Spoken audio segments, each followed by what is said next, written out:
A beautiful winter's day. It doesn't feel wintry, especially down around the magnificent historic old fishing boat harbour, with some of the statues down there paying tribute to the men that have gone out and brought in the fish on a daily basis to both Fremantle and to the city of Perth. Today, though, these teams here at Fremantle Oval, in the heart of this historic precinct, are fishing for premiership points. We're in the back half of the WAFL season on a perfect day for football. There's the view from the magnificent old Victoria Grandstand, the home of the Bulldogs. It used to also be the home of the Sharks for a long time. These men used to work shoulder to shoulder as far as East Fremantle and South Fremantle were concerned, Monday to Friday, and then they'd come out and knock each other about on this ground on which they also trained in the derbies. But nowadays it's just the domain of the South Fremantle Football Club, and as a training venue and administrative headquarters, that of the Fremantle Dockers as well. It's a ground that is steeped in history, and in recent history South Fremantle have added to their collection of flags. They won yet another one last year, but at the moment they're finding it pretty hard to get up into the top four to hopefully make it consecutive premierships come September. And today they're up against a quality opponent, a team which has won its last 6 games, and Swan District's looking to maintain touch with the minor premiership, and the only team that has been beaten this year by, Clem I should say, been beaten this year by Swans. So Swan Districts are a crack opposition today for John Dimmer and the Bulldogs. Let's have a look at the ladder. And week after week of late, we seem to say it's South Fremantle's last chance. You can see at the moment they're 6th on the ladder, effectively 2 games out, given that their percentage is considerably under 100, whilst for Swan Districts it has been a real purple patch. They have won 6 consecutive games, and at the top of the list there, Claremont, their only loss came away back in round 7 against Swans. Let's have a look at the matches to be played today. At the bottom, you'll note that the Demons, who are also sadly on the bottom of the ladder, have the bye this week. Claremont had the bye last week. They're back in action, the league leader, up against West Perth at Arena Joondalup. The co-tenants doing battle at Medibank Stadium, East Perth and Subiaco, whilst just down the road, Peel Thunder having made the trek up to East Fremantle Oval to take on the Sharks. A week off last week didn't do much to dilute the lead of Chad Jones in the race for a second consecutive Bernie Naylor medal for him. He's got a massive lead over Ryan Murphy and Ash Hansen, and also Callum Wilson. We're going to see the 2 Bulldogs in action today, Murphy and Wilson, but unfortunately Ash Hansen, who's kicked 26 goals in his last 4 games for Swan Districts, he's been ruled out with injury. Well, as we mentioned, time and again over the last 4 or 5 weeks, we've been saying it's crunch time today for South Fremantle. Well, it's probably getting beyond crunch time now. They can't afford really any losses in the next 4 or 5 weeks, and today they've got a massive task. We've just seen a red-hot Swan Districts under coach Brian Dawson is their opponent for today. In a moment, our boundary rider this afternoon on Grandstand Sport, Rod Willett, will speak to Brian Dawson about whether there's any prospect of complacency from Swans, given that they've gone so long without a loss, whilst the inevitable question has been posed to the reigning premiership coach and 4-time premiership coach in the WAFL, John Dimmer. Can his team get up today? Let's find out what he thinks. John Dimmer, the coach of South Fremantle, followed by Brian Dawson in charge of the Swans, speaking with our boundary rider Rod Willett here ahead of round 13 at Fremantle Oval. Yeah, we've been very up and down, a bit of a roller coaster ride the first half of the year, but we were very good last week against Perth. 3.5-hour bus drive for the boys, a bit like a mid-season camp, I think, out to Wongan Hills, and they played really well. So hopefully we can keep that momentum going and play well today against Swans. Now, remembering your premiers last year, how long away is it till you play your best footy? Well, I would hope in the next couple of weeks, because if we don't, we're going to be behind the 8 ball getting into the 4. We have to string a few together. I don't think we've won 2 in a row all year. So it's been win, lose, and the losses have been quite bad. So it's about time we put 2, 3, 4 together and start a challenge for this 4th position. A loss today will make it difficult for you to make the finals. How confident are you of winning?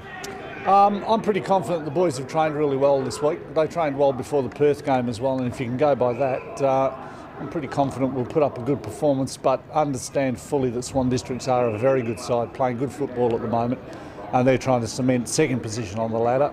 So there's a lot in it for both sides. Brian, 6 wins in a row for Swan Districts. Could you blame your players for being complacent today?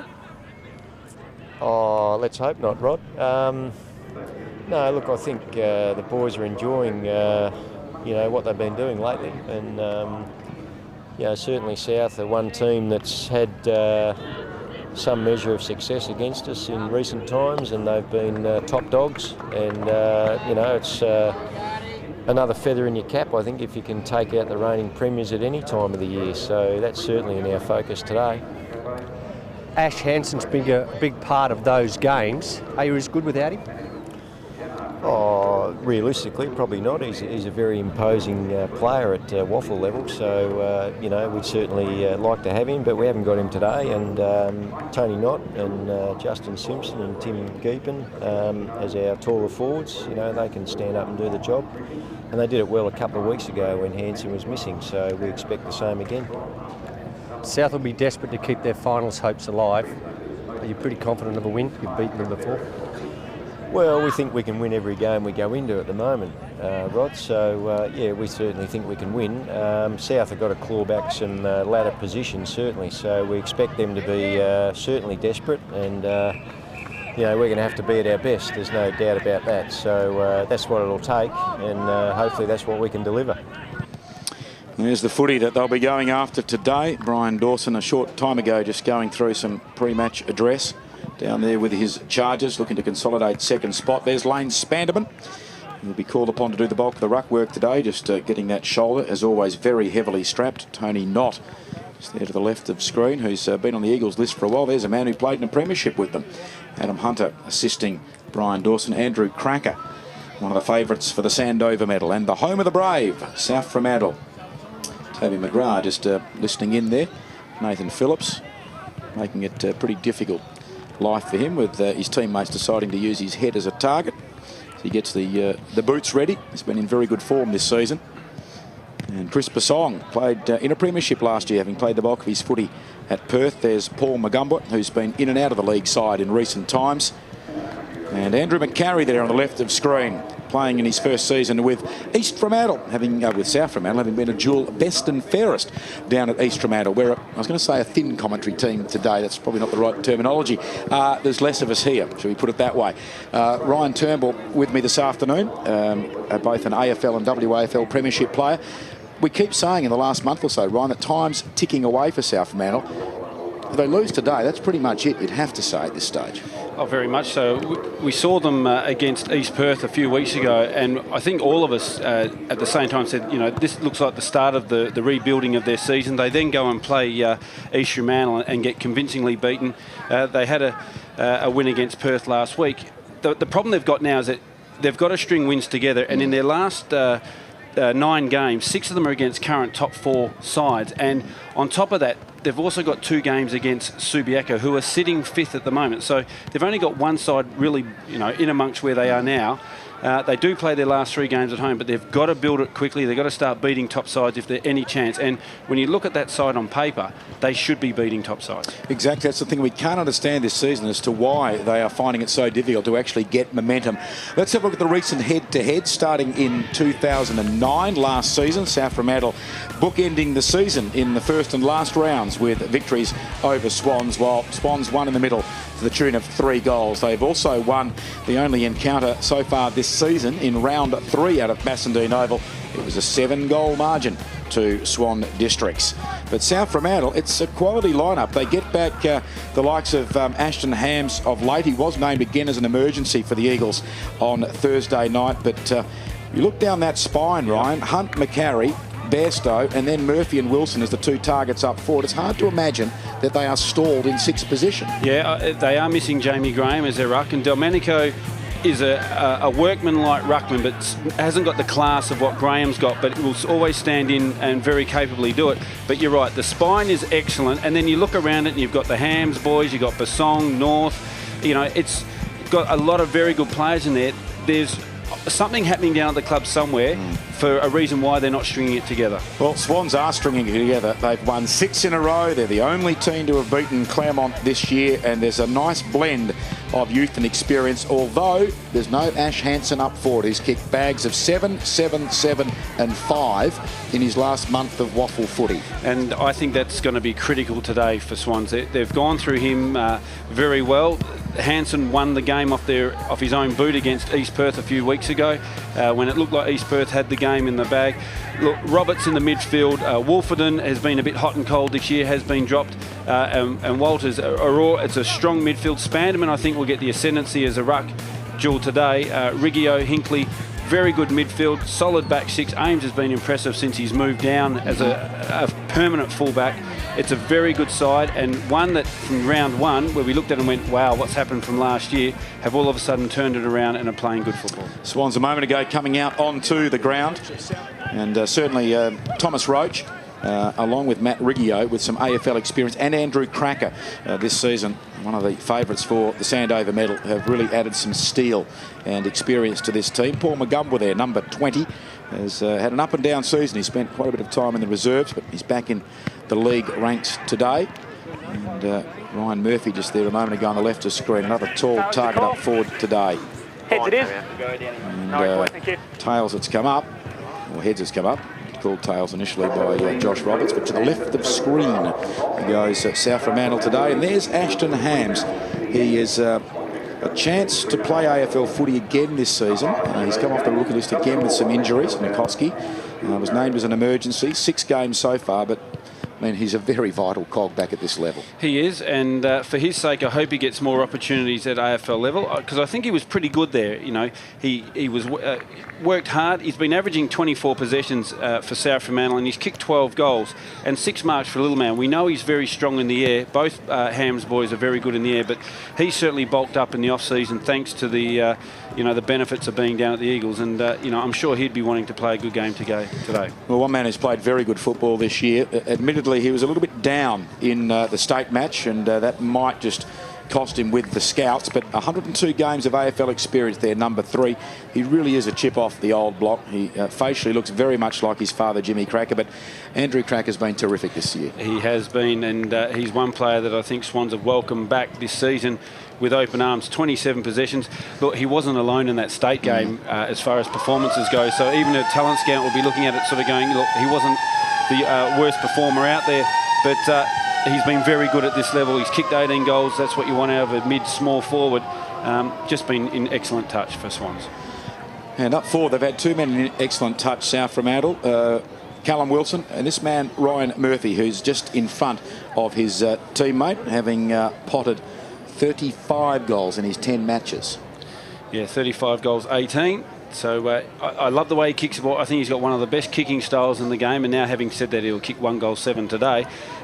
Look, he needs to salvage something out of this season if there's any chance of him getting back into the Fremantle or going somewhere else at AFL level. Ryan Murphy, a man up forward with a great kicking style. What an easy segue. Rod Willett's down on the boundary line. Yeah, thanks very much, Glenn. Well, pretty warm, actually, down here on the ground. The sun's behind the clouds. It's 19 degrees and the humidity's at 52%, so a little bit jacket with the warm on, but should eventuate into a good game with a bit of wind picking up this afternoon. Well, Swan District's been going along beautifully lately, and I think you've said it all about Ash Hansen. I think they've struggled to score when he hasn't played, so it'll be very interesting to see what they do. And South Fremantle, again, we've said it all about saying, well, when are they going to play the football that we're used to seeing them play that won them a premiership last year? I think that they're going to stand up today. I think they're going to be a very good game, and let's hope they can get over the line. Thanks a lot, Rod. Not a bad smattering of people here. This is the AFL split round, but it's a full 4 fixtures today in round 13 of the WAFL, and we're underway. Chance in there immediately for Walters, by hand to Pearce, and then on to Cracker. So the Indigenous midfielders linking up there, but the kick forward not overly productive. Guglielmana marking. Goes right back to Hunt at full back. Hunt now chips it to Basong. Plays on for the defensive 50. Former dual Perth club best and fairest, a Simpson medalist as well. Normally uses the ball well. That time, though, Wilson led to the footy by Ames, and Ames fisting it out of play. The Bulldogs bench, Rod.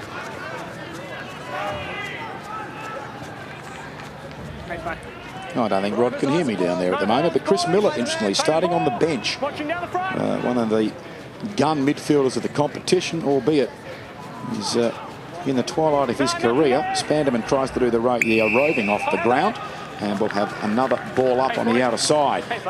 Pratt's gone to Murphy for Swan District, and Ames on Wilson. I would have thought Ames may have gone to Murphy first up. Spanderman wins the ball down.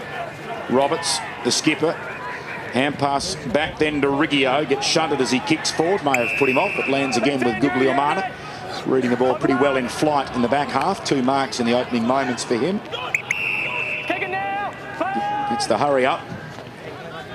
Long towards right half forward. Aims again. Has the fist, knocking it away from Wilson. At the back, the ball gathered by Cracker. To Roberts, to Walters. Back to the skipper. Roberts from inside the defensive 50 finds Cassidy. Walters scooting by. It's a very low level kick. Was awkward for Cracker coming down the outer wing. South's there in numbers, but McCarry's upended. And we'll have a boundary throw in. Swans bench, Rod. Yes, thanks, Glenn. We've got Ryan Davis, Ben Colreevy, Clinton Garlett, and also first game player Lance Daly, who played some state 18s a couple of years ago. Delmenico, fresh air shot over the back of the pack. Bulldogs almost getting in a tangle there, running into each other. Adams hand pass not gathered by Colliker. Adams goes in after it again. That was almost a throw, I would have thought. Cracker going to ground. Player held. Free kick. Now, Glenn, I can also give you the South Fremantle bench. It was Chris Miller, Jared Winter, Corey Amato and Toby McGrath, who was missing down in the rooms. So that's why we were delayed. Jet of the free kick to Cassidy, to Knott, back to Cassidy, who runs into a defensive wall. So he hand passes backwards to Roberts. Now to Toomey. Loves to run off half back. From just 4 to the outer wing. Long to full forward, and a good mark in front by Geepen. Was a strong mark, and Geepen and Knott have to stand up for Swans today in the absence of Hansen, and that's a very encouraging start. Will give the whole of Swan District a lot of confidence to go long and direct into their forward line, that mark. 55 goals last year for Tim Geepen, initially from Clarence in Tasmania, and that had him third in the club best and fairest. And he shoots from about 45 metres out. Powerful kick, straight kick. Opening goal of the game to Tim Geepen to give him 23 for the season. And he's a very good player since coming over for Swan District. I like the way he goes about it. He does work hard. He had some very average games early on the season, but certainly come back in recent weeks. And I guess he's aided when he had the likes of Hansen there, because he could take the second best defender. Well, today he'll probably get the best defender for Swans. And you see here the kick coming in, just a good strong lead and good mark. Got his body in line with the ball so that the defender couldn't get a fist on it, and just went back and kicked truly. So it's an interesting match-up down there. Basong playing on Geepen. Basong will try and expose him running off. He likes to carry the ball. Delmenico, nice palm down. Ashton Hams, hand passes into the path of Reece Adams. Traps it. Hand passes back to Ashton Hams, who runs backwards and then swings it across the centre of the ground to North. Hayden North sting in the tail late last year. He played in the reserves grand final that South won rather than the league premiership, and here is Basong. There's that run you're talking about. He'll try and do this all day, run Geepen down the ground. Basong goes backwards to North. North out, goes laterally across half back, and Ashton Hams. I think it's really important, Glenn, that South Fremantle get some scoreboard pressure on early and start well. Otherwise, Swanlands will just break them open. Mitch Carter on the lead. Carter now pops it into the man on the mark, and Simpson able to knock the ball over the line. That was pretty ordinary footy there by young Mitch Carter. Yeah, at the moment, every time South get the ball and look forward, Swans are sitting 1 or 2 players just across the half forward line, which is then causing him to switch it back and forth without just blasting it away. Boundary throw in. Delmenico with a left fist. Ashton Hams a busy start. Good hand pass to North. Surging off half back. First time inside 50 with any purpose, and Wilson takes the mark on his chest. And Callum Wilson virtually dead in front. He led aims to the foot. You can see there virtually, well, it was uncontested in the end, and a chance for Callum Wilson for his 34th goal of the season. Played well in the grand final, kicked 5 in the premiership win last September. Last season he also tasted AFL footy, played his only 4 games to date for the Eagles. He shoots towards the Town Hall end, and in the middle of the FIFA World Cup, it's a soccer scoreline at the moment, 1-1. Well, very good. Callum Wilson averages 8 marks a game and strong. That's what you've got to do today, South Fremantle. They've got to move it quickly from stoppages. That will prevent the Swans players from getting numbers behind here. And North, that kick there was just perfect. Kicked it up, elevated into space for his forwards to lead into. Nothing that Talon Ames could do in there.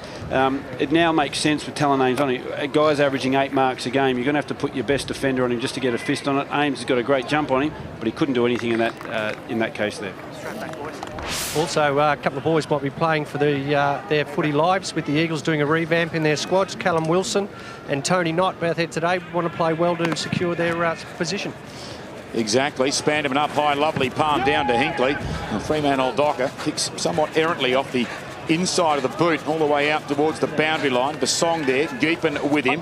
The pair swatted along the line and then eventually it goes out. Geepan wanting deliberate. And while we've got a break, the umpires today, all Kelleher and Parry. Kelleher's done a hammy, so in his place is Bowden. Right, so let's hope Matt Kelleher is back and firing sooner rather than later. North, seeing a lot of the footy early. Bairstow, the ginger-headed midfielder, Grubbers at forward. Spencer tackled, illegal disposal. They're allowed the advantage. North to Bairstow, on to Palumbo, short, and it's marked by Ashton Hams, who's had a terrific start to the game so far. Ashton Hams, he's about to come in for his 5th disposal, having taken 2 marks as well in 7 minutes. Good run, just good run, just good mass run. It's like what we used to call the Eagles rugby run, where you'd sort of hand pass across the ground, a bit like passing in rugby, and just moving it into the corridor. And that was very good play by South Fremantle. Very encouraging start. He's played 6 games this season in the red and white for 12 goals, 6. He looks on the goal mouth. Murphy almost took the mark in front. Besieged now. Chance in there. Is that an illegal disposal? No, they let Phillips get away with it. Ames with his non-preferred right boot into the path of Hinkley. And Swans stand up in defence. Basong almost nudged into the footy by Geepan, who's then nudged into the ground by clumsy Delmenico. Tim Geepan has the free kick. See the replay there through the hands of Basong. And then Delmenico just falling into the back of Tim Geepan, who meanwhile has kicked towards half forward. Bairstow almost dropped that when he was tackled. Spanderman, clever play, knocked down from overhead in there by Jetta. Back towards the teammate Roach, high inside, off hands, Jimmy Cracker's son Andrew. Oh, wind the clock back to the 80s.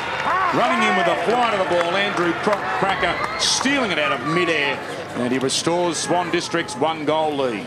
Now, that is something you would have seen Jimmy and Phil do, a heap of times in their career at Claremont, and when they went east and played in the VFL back then.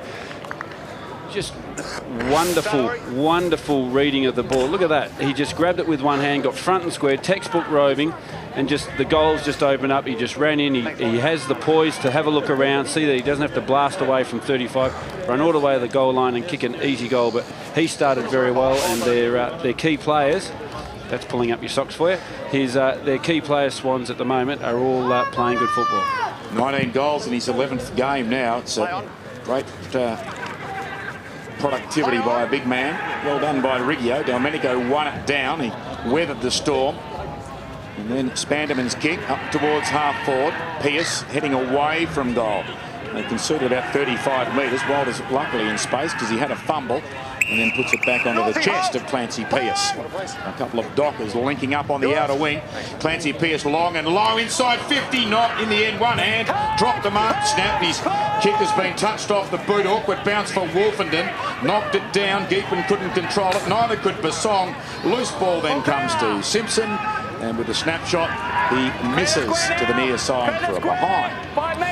Threatening every time they go forward, Swan District. Thank you. Just with Chris Miller and Toby McRae on the bench for South Fremantle, is that a sign of the times where they've got an ageing list? You wonder.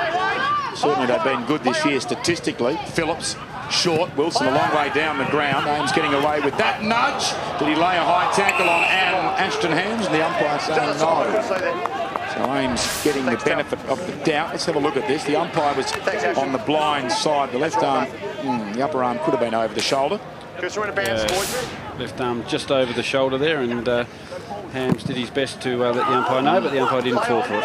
Spanderman wins it down again. Roberts hurry kick towards half forward. Fisted away back there by McCarry in defence. That was a bit silly. Gave Riggio a push after the ball had gone out of play. Should have been a throw-in. It's a free kick and Riggio hits a target. Simpson's chest inside 50. That was very silly by a veteran in Andrew McCarry. Simpson plays on and then hooks it very badly to the left. Well trapped. It bounced awkwardly at throat height there for Knott, who has it tapped back along the ground to him in there from Garlick.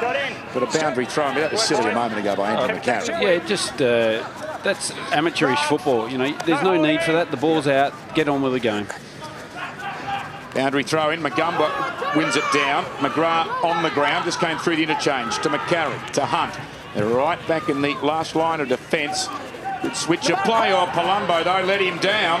And in the end, we'll have a ball up. Cole Reevy doing well on the deck, knocking it out of play. Just taking it a bit too easy there, Joel Palumbo. Had time and space, but spilled it off his chest. It was costly in the end because the players were queuing up to start making position down the ground for the next kick. Magumba with that spring heel leap of his wins it down. Guglielmana tackled the ground. Can't come away with the footy there either team, and eventually we have the ball up. No prior opportunity. He got the ball out. Here the umpire explaining that no prior opportunity. Spanderman goes up, but going up higher, Magumba won it down, and the quick big kick by Colliker is a turnover. Clancy Pierce runs inboard. Thumping drop punt, pressure on the South Fremantle defence, and the mark taken back there by Cole Reevy. Dishes off to Hinkley. He runs in and kicks a behind. Terrible miss there. That should have been a goal. Hinkley, listed player, you know, trains down on this oval, does everything down here. He should have done better there. But again, going in their forward line, they just look like every time it goes in there, they're going to score. A lot of finger pointing by the South Fremantle players about whose man that was supposed to be, which isn't good. Inside 57-2 in favour of Swans at the moment. Colliker marks the Hunt kick in. High to the outer side, getting a hand on it. Wolfenden over the back, running onto it. Magumba, he almost loses it. He did, in fact. Now Wolfenden, the flying tackle. He gets the hand pass away to Reece Adams. Adams back to Magumba, took his time. He's flung as he kicks it long to full forward, making the contest down there. Wilson tried to soccer it from about 30 metres out. Hinkley working hard in defence, having kicked to behind at the other end moments ago, and he's pushed to the back. Murphy, as he feels the kidney region. Murphy straight into Hinkley's back, and Clayton Hinkley the free kick. Let's go, Clayton. Play on. Play on. Pops it short along the boundary line. Palumbo slips in front of Walters. He's played on though. Luckily he's got support at close quarters. Miller, a centering left foot kid. Flying high, Ames knocks it down. Awkward bounce to the diminutive Ashton Hams. Miller in there. Hand pass to Phillips. He's dragged down in there by Walters. The ball comes back in his direction courtesy of Cracker, and away goes Walters. Has to duck and dive. Brilliantly tackled by Guglielmana. Saying it's a throw-in. I thought that could have been holding the ball. That should have been holding the ball. He had prior opportunity to get rid of it and elected to get over the boundary line. You know, he tried to disguise it, but nonetheless, very good tackle by Guglielmana. He's had a good start, Adam Guglielmana. Ball tossed in, lovely palm by Magumba, taken by the Sandover medalist McGrath. And tidy, scrubbing kick inside the defensive 50. Spencer, Casserly, Cracker, back to Casserly, outer edge of the centre square. Beautiful pass onto the lead. And the chest of Knott, he chips it to 50. Garlick marks, plays on, closes inside 40. They don't miss that one on the run. They do miss it on the run. Garlick just put it the wrong way. In fact, he's grazed the inside of the goalpost. Gee, some let-offs here, Ryan, for Souths. They are extremely lucky at the moment, South Fremantle. It should be at least another 2-3 goals in Swan District's favour. Kick into play, marked by Kyle Hams, who's got a fair bit of artwork on the inside of the forearm. Colliker offering a short lead, that's ignored. Now he goes to Guglielmana. And he goes wide. It was a touch ball. Magumba's marked. It would have been out on the full, but it was touched. So it will be a boundary throw, and Magumba taking the mark outside the boundary line. Straight up, right side the footy. 9-point margin. Swans peppering, but not too accurate. They've kicked 2 goals, 3, and really should have at least 4 goals won. Miller at the front of the contest. Gets it back to Kyle Hams, back further still to McCarry. Plays on by hand, looping the hand pass over the top. Phillips into the middle of the ground, taken by Adams, unguarded. McGrath has slipped free as well. Ball sits from his in business. He doesn't chase it with any great venom. Now he gets it, tries to burn off Toomey. 65 out, long towards full forward, over the back. Surely Wilson will get it, and goal he doesn't. Has another go. Gets the hand pass back. Palumbo can't control it. Oh, well done, Swans in defence. Spencer by hand to Roberts, on to Ryan Davis. Started the game on the bench, goes looking for Knott. He couldn't mark it. Phillips grabbed then by Knott, but not in possession. Gee, Callum Wilson should have got a goal back there. Now Phillips plays on with a bounce, draws the man in Simpson. Hand passes to Guglielmano, one of the best to field early in the match. Doesn't take a shot on goal, goes instead across the goal mouth for Wilson. Again, he couldn't do much with it. Gets another opportunity, snaps towards full forward, but the ample chest of Spencer there to mark in defence. Spencer's just freeing himself up in the back half, just as a spare man, and a number of times he's got the ball.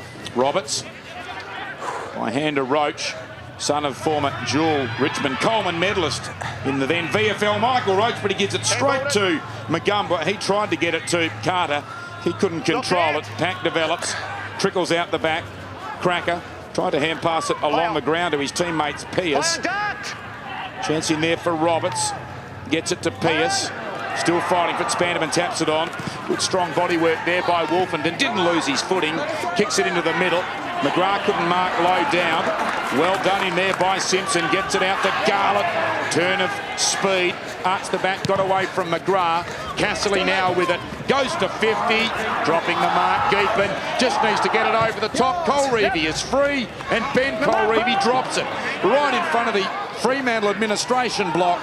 And Basong, great shepherd off the ball by Hunt. Bought Basong time. He gave it to Kyle Hams, now to Adams. And South not immediately out of trouble because it was a poor kick. Gathering on the bounce, Cracker. He goes long. Simpson marks. Swans get their third. Wow, that's that's the goal they've been trying to get for the last 3-4 minutes. Every time they've gone their forward line, the kick coming out just went straight to the Swan Districts player, and they just had a chance to reload. And Cracker's kick into Simpson was just absolutely perfect. And here's that quick kick out, just caught his player upfield, off-field. Cracker's just intercepted the ball. Look at that for a pass. And, you know, at the moment, every time, and I keep saying, every time the Swans get the ball centre forward, they look dangerous. Every time South get the ball centre forward, it hasn't been often. It just lacks a bit of cohesion. They can't seem to hit a target. They're scrambling to get a goal. They've just got to try and move it quick with a bit more purpose, South, at this stage. Bulldogs season on the line. They get a lucky break in the middle here.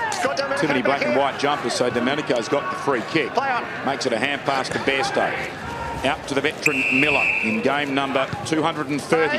Chris Miller wide. Wilson is on the lead, lumbering out after it. Ames shunts him past the footy, but he still wins it, Wilson. Pulls the kick back towards the goal square. Over the back. Murphy, he got through the tackle, snaps and goals. He ran straight between Roach and Cracker. It was like a knife through butter there.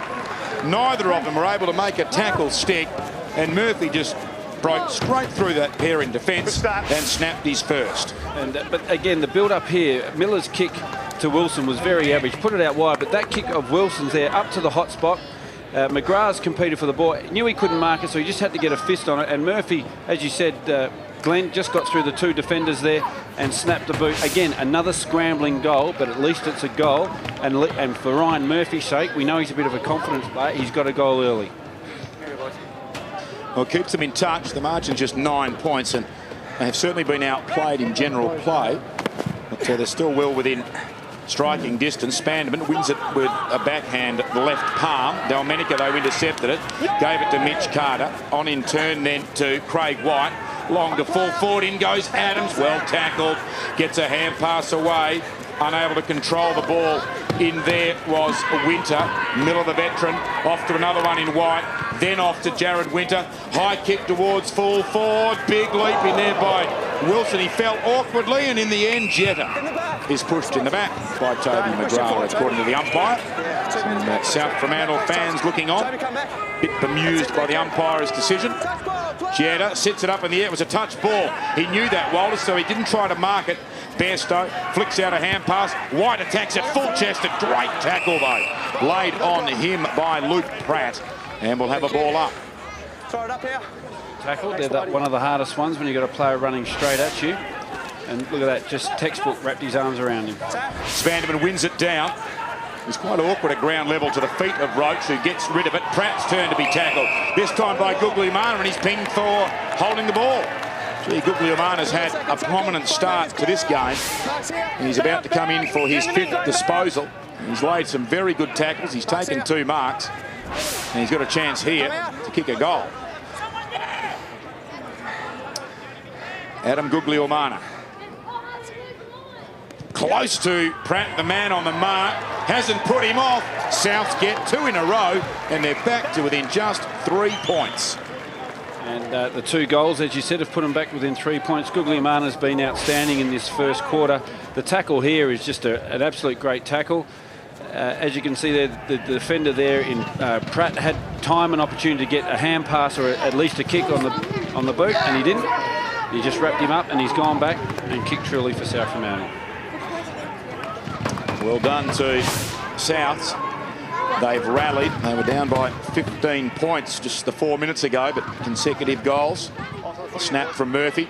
A free kick earned by Guglielmana, and they trail now by only 3 points. Go, boys. Don't hit him. Domenico in the ruck. Spanderman wins it down and bounce off the shoulder of his teammate Roberts. Miller gets it. Off by hand to Bairstow. That's not his natural boot, you can tell. Slews off the outside of the left boot. Wilson does okay, though. Wins the footy. Back to Miller. He gets it forward. Chance for Winter. Gets it to Bairstow. Bairstow's hand pass knocked down. Great preemptive football by Roberts, who then won the footy. Gave it off to Pearce. He's barreled as he kicks into the middle. Picked up by the will-o'-the-wisp cracker. Back to Roberts. Roberts then kicks to the aid of the running Wolfen, and great mark, but what a great kick. Roberts just virtually measured in his mind where he needed to drop that ball at the speed Wolfenden was running for him to take the mark, and it worked to perfection. It was a very good kick. Was Roberts involved in the intercept down this end? So he was the one that knocked it down and ran through the middle and linked up again. And that's the work rate all coaches would love to see. Obviously, a bit of wind's gone out of the ball. No, it's all right. The umpires have said that's okay. Change of number for Wolfenden. Yeah, started the season in his traditional 48, but he slipped up to number 7. Garth Taylor, I'm not sure, is a lot lighter, number 7. I don't know whether Garth's retired or whether he's got a long-term injury. So Wolfenden's wearing that number. Runs to 40 metres. He shoots and goal. So Swans get 1 of the 2 recent goals back that they have conceded at the other end. And Wolfenden's been a good player for Swans this year. I don't think he's had the impact he's had in previous years. He's spent a bit of time in reserves for him, but there's the kick by Josh Roberts. You know, kicking it into space there. A back lead. All the Swans players have moved up the ground, but, you know, you've got to go back to the very start of that play, and it was Josh Roberts that intercepted the hand pass when it looked like South were on a certain, attempt on goal, shot on goal, and it was just a great intercept. And that work rate through the corridor is just excellent. And, you know, I'm sure at quarter time, Brian Dawson will be absolutely delighted with that, and will let his teammates know that if you run hard, the rewards are there. See the South defender next fall into his lower back as he took that mark. Nice way to celebrate his 50th game today, Brett Wolfenden, with that goal. Phillips goes to ground in the middle. Ashton Hams can't control it. Colica can. High hand pass. Oh, it's a volleyball. Smashed by Amato over the centre circles. Gathered by Pearce. Loops a hand pass out towards the wing. Castley's got running support from Hinkley. Hinkley towards half forward. Playing on immediately is Walters. Over the top to Cracker. What can he do this time? He can turn it over. McCarry slipping in front of the first game of Daly to take the mark. Daly needed to meet the ball. He waited for it. And an experienced defender came through and took the mark. Oh, McCarry risky across the defensive goal mouth. Cole Reevy wins it after McGrath fell over. That's a difficult kick for Josh Roberts. Domenico couldn't mark it. Ball still on the deck. The umpire lets play go on. Mitch Carter couldn't get a kick away. Well done by Kyle Hams. Gets it off towards McGrath now. Amato needs to get rid of it. Does. Got it out to Winter. Then to Amato, by hand back to McGrath. High kick, flirting with the boundary line on the outer side, off the chest of Wilson, and we'll have a boundary throw, and as Wilson runs back towards deep attack. Justin Simpson kicked the third of the 4 goals for Swans in this quarter, about to come back on. Spanderman wins it down, stolen by Colliker. Lovely little give to Miller. Miller, I think, stubbed the ground with his boot. Doesn't cause too much of a problem. Palumbo gets it, playing in front, the benefit. Free kick going against Talon Ames, and Callum Wilson can line up for his second in the opening term. There's nothing that Talon Ames will say to the umpire now to reverse the free kick there. You can see his right arm just initially sort of grabbing over the right shoulder arm of Wilson. But, you know, he's a good defender, but he was caught out. The kick was dropping short. He was caught on the back foot. He was just doing his best to try and hinder the defender, but he did it illegally. Good forward always plays in front, Ryan. That's right. That's what you used to do, didn't it? I was going to say, why didn't you do it, Rob, when you were out there playing for Subi? Right in front, Callum Wilson, 40 metres out, misses. Oh, boy. It's the first blemish on the board for South, and it was a big one. Missed by a long way. That gentleman wondering how a man who's a professional footballer with the West Coast Eagles on a day like today can miss so easily. For that, gentleman, I have no answer to your question. Yeah, I'm not going to comment. Pierce kicks into the path. Oh, it sits beautifully on the outer side for Jetta, and he goes to Cracker. Cracker can go over the top by hand. Oh, Cassidy not favoured by the bounce, and it allows Delmenico in. The big ruckman does pretty well with his mobility there. Kicks back into the middle. Good mark taken there by Winter. South players running forward of the play. Adams marks, plays on, runs to 25, and he goes. Good to see Reece Adams back. Played in the premiership last year, but badly tore his hamstring in the last pre-season game of the season, and he's only playing his 3rd game back. But that was good play, and as is the way nowadays, Ryan, when your team wins it in the midfield, your players just run forward. Well, it was a cruel bounce down the other end that allowed South Fremantle to reload, because it was the kick out. They had the run of the ball all the way to their forward line, or centre forward position, and they got a cruel bounce, and Domenico's kick back to his teammates' advantage just really then set it up. And then all the Swans players were caught out because they were all involved sort of in the play, running up sort of, you know, in the motion towards their goals, and got completely caught out by the South Fremantle players behind the ball, who were then in front of the ball and got a goal. Good game shaping here. The margin just 2 points. Riggio can't get a kick. He has another go. Hand passes it out. Cole Reevy on the ground. Almost had a kick from his grasp. Winter shunted forward. Miller does well with strength. Gets out into the path here of Ashton Hanks. On his preferred left side. Nails it on the run. The Bulldogs are in front. 15 points down at the 18-minute mark. 10 minutes later, they've hit the lead. Absolutely wonderful goal there by Ashton Hams. Chris Miller's been involved in a lot of the play. His disposals haven't been that special by foot, by hand. It was a good handball, just got it out to his teammates' advantage. You can see him cutting across the screen there. That hand pass there, just out to his teammates' advantage here, was really good handball. And that finish there is just perfect. You know, on his left, and kicked truly, and they've hit the lead. Number 9, you see just in replay there, Chris Miller's had 9 disposals. A lot of them have been in heavy congestion, though. But he's been able to stand his ground and force out advantageous hand passes, not always to a teammate, but at least into space. Roberts dragged off his kick after Spanderman won it down to him. Walters, nice-looking left footer, out wide. McCarry and the first game at Daly coming in now. Oh, geez, giving away a second. Silly free kick, McCarry. Grab Hinkley when not in possession. They're allowed the advantage. Simpson goes forward and a tumbling mark to Geepan right on the boundary line. But Andrew McCarry wants to just sharpen up a little bit out there. Well, he's probably thinking, you know, I'm experienced. He's a first gamer. You know, I can get away. But what he's done, it's their silly free kicks. He's pushed the guy into the fence in front of it, or not in front of us, on the other side of the forward line for Swans. Just needs to smarten up. Geepan, tight angle. What can he do with it? Pretty good effort. He's actually kicked a goal.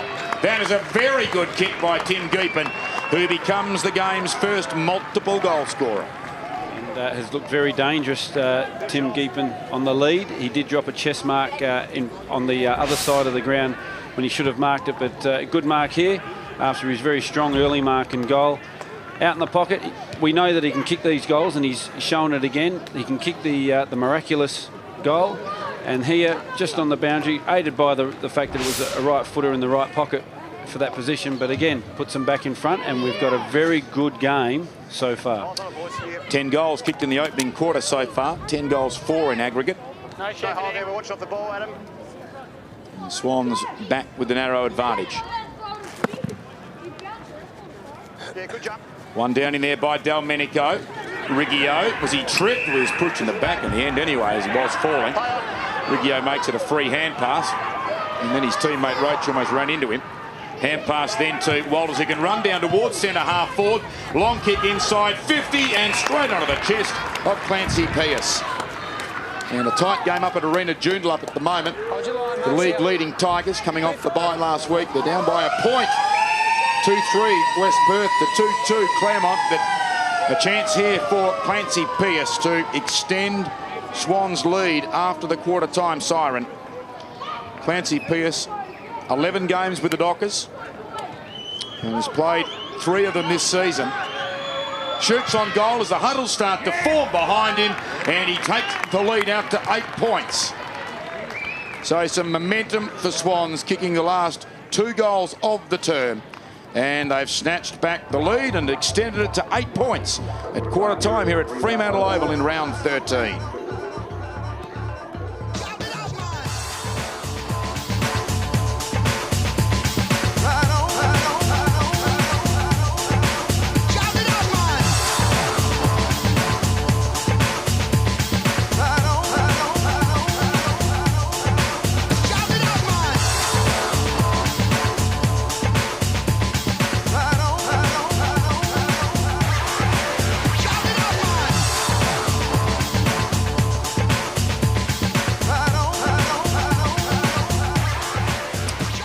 Well, a great quarter of footy. In the end, it was 6 goals to 5 in favour of Swan District. They've eked out an 8-point lead.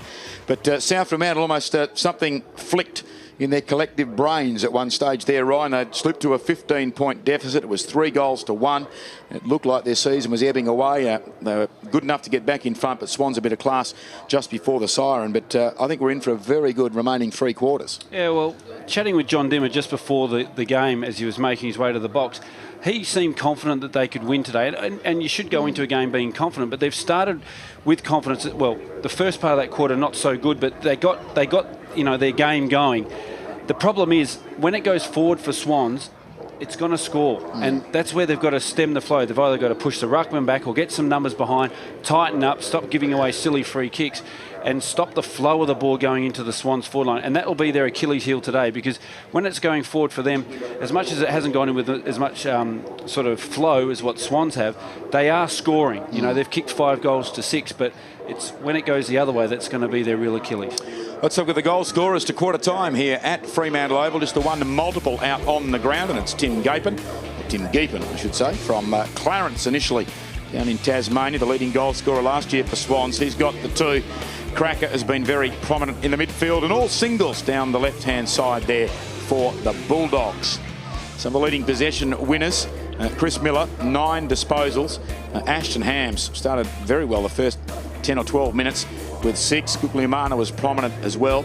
Wilson should really have 2 goals. He missed a very easy set shot from about 35 metres out, pretty much dead in front. And Chris Basong has got the job of trying to keep Geepen quiet at the other end of the ground. For Swan District's Cracker, well, 9 disposals. He's averaging 27 for the season, so he's ahead of schedule at the moment. Clancy Pierce doing some good things. Roberts as well, some hard running and 10 touches by the captain in the opening term. And Walters at times too. The Fremantle Docker doing some nice things off the left boot through the middle of the ground. As we add them all up, you can see that there's very little in it in kicks and handballs. It indicates the tightness on the scoreboard. Free kicks marginally in favour of Swan Districts. We're yet to have a 50-metre penalty. As you thought, Ryan, Spanderman will probably be the dominant big man on the ground. He's winning the bulk of the ruck duels, and Swans, by virtue of that, have had a few more opportunities inside their attacking 50. Let's have a listen to Adam Hunter, a former West Coast Eagle premiership player, one of the helpers and assistants for Brian Dawson out at Bassendean. Working pretty well down there. You've got plenty of space. Just when you're at the centre half forward there, make sure that you don't get stuck too far up. I think, Noddy, you ended up right up here too much, and we needed an outlet when we were coming out. We needed you to be that guy, so just be mindful of that. So hear from Adam Hunter there. Make sure that the half forwards don't get sucked too far up the ground. But Swans an 8-point lead at quarter time, and out near their huddle is Rod Willett. Yes, thanks very much, Glenn. Great to see Adam Hunter back into WAFL footy, putting a lot back into it. And I know a few of the Eagles teammates will be having a bit of a laugh about him being a forward coach, but he certainly was very good for Swan Districts while he played.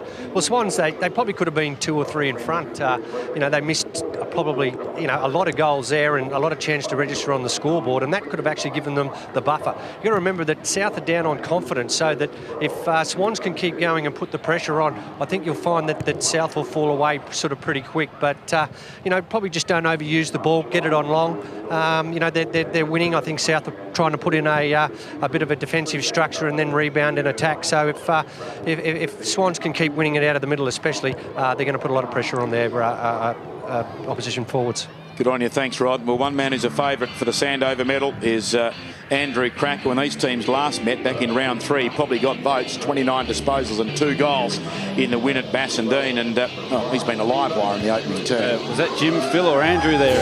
Incredible, isn't it? It was just amazing. It was just a chip off the block of family members, but his foot skills, his speed, he's back to his best, and what we expect of him.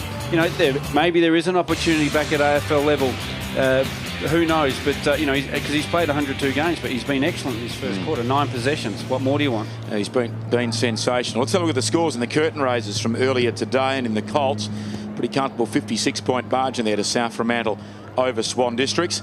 And in the reserves, it was 2 from 2 with a 43-point win to the Bulldogs over Swans. There's Sean McManus on the right of screen, and former Fremantle Docker teammate there, Greg Harding, who's now, I think, the physical education man, a conditioning man for Swan Districts. But Sean McManus, who later tonight will be joined in the 200 club at Fremantle by a 4th member. Congratulations to Paul Hazelby tonight, who will play his 200th game. There's only Pavlich, McManus, and then Shane Parker, still the game's record holder at the top of the tree. And Greg Harding, in fact, I was coaching, Brian just pointing out, coaching the Swans Colts team at the moment as well. But Sean McManus always wore his heart on his sleeve and gave everything, 100% every time he took the ground for either East Fremantle or the Fremantle Football Club. He'd be pretty happy with the way his beloved Dockers are tracking this season so far. He's going out there to have a chat to Ryan Murphy. And Sean McManus does a little bit of work with the Dockers. He's not a full-time assistant coach, but he does do some work with them. John Dimmer is down on the boundary line with Rod Willett. Rod. Thanks, Glenn. Well, John, with a few errors and a few other things going wrong for you, you managed to fight yourself and keep yourself in the game. Yeah, I was pretty happy with the way the boys went about it then. We're fairly hard at the footy, which was good. A couple of our skills at times, we turned the ball over, which let Swans in for easy goals. But generally the work rate's been very good, and that's what we're after. Now, Callum Wilson and Murphy, 2 huge, big-bodied blokes. Can you ask them to play in front a little bit more for me? I don't reckon that the backmen would get a chance if they played in front, those boys. The runner out. I thought Willow was pretty good. Murph, a few times got caught behind, but he's still clever enough and smart enough to change it around. Okay, thanks, Johnny. No worries. There is Ryan Murphy in the background there, number 15. You wonder where he's at with Fremantle. His last game of the 47 he's played was round 15 last year against Adelaide, so he's gone the best part of 2/3 of a season of AFL footy now without getting a recall. He's been productive, 1 goal today, 36 in what is his 11th game, so he's averaging about 3 1/3 goals a game. It's not bad.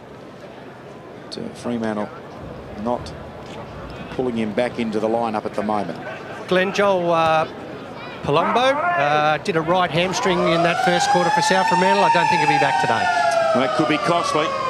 We know how plentifully coaches use the interchange now, especially with midfielders. So Palumbo missing. They're already down to a 3-man bench. Spanderman palms the ball down.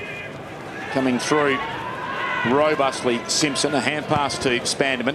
Kicks it on the bounce. Geepan gathers it well. Hand pass away to Walters with the left boot. Bang! Almost drilled a hole in the sternum of Tony Knott on the lead.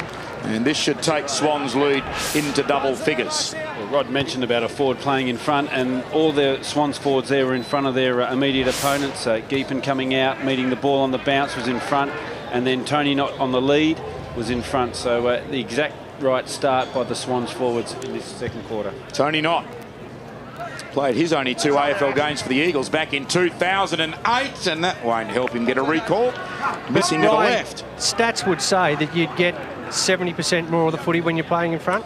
Yep, and every coach tells you to play in front, you know, regardless of conditions, always get in front for the haphazard kick that might drop short, but you've just got greater chance to beat your opponent. Basong was offering a lead out wide. It was ignored. Hunt now will go roughly in the Basong direction, but in front of him, Cracker takes the mark. Centering kick, and they can line up again through Hinkley. He's almost a party trick. Here it is. Have a look at this. One arm up, then down with the other, and didn't wait for his camera photo to be taken. Bang, you see, playing on straight away. And he found Clayton Hinkley. And hopefully, from a Swans perspective, he'll find the goal mouth. Because a moment ago, Tony Knott couldn't. Shoots towards the Town Hall end, and they're back to a 15-point lead, which is the biggest margin they've had in the game so far, and they held that the only other time at the 18-minute mark of the opening term.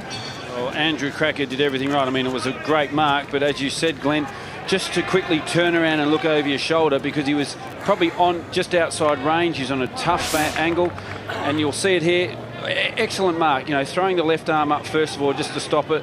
Quickly turns around, kicks it to a teammate's advantage in the corridor, inside 50, and Hinkley goes back and kicks a goal for Swans. Andrew Cracker. There's just something about Indigenous players in the sport of Australian football, the brilliance that they bring to it. We saw Lance Franklin put on a display last night in the last quarter. 2 freakish goals from the boundary line to get Hawthorn up in the AFL against Essendon.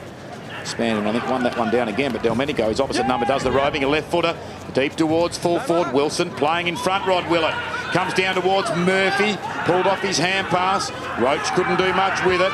Wilson, hand pass to McGrath, conceding ground. Amato back to McGrath, 55 out, long towards left, full forward Murphy. Oh, that's the advantage of playing behind. He's taken the mark. Where was his 2 hands, Glenn? Yeah, he can see it better than me.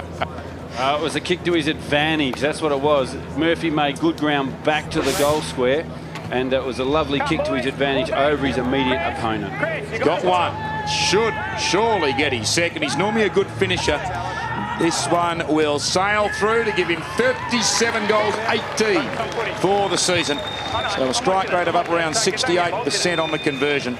He becomes the Bulldogs' first goal scorer to get 2, and they get back to within 9 points. Yep, they're hanging in there, South Fremantle, and it was just good pressure, good feedback. What they did there, they kept feeding the ball back to a teammate that could finally have a bit of time and space to kick to the advantage of a fellow teammate up forward. Murphy was involved in the contest earlier, then sort of made a quick exit back towards his goals, which is what smart forwards do. His opponent went with him. The kick went over the top of his opponent. As much as he wasn't in forward, it was a kick to his advantage, and good mark and good finish by Ryan Murphy.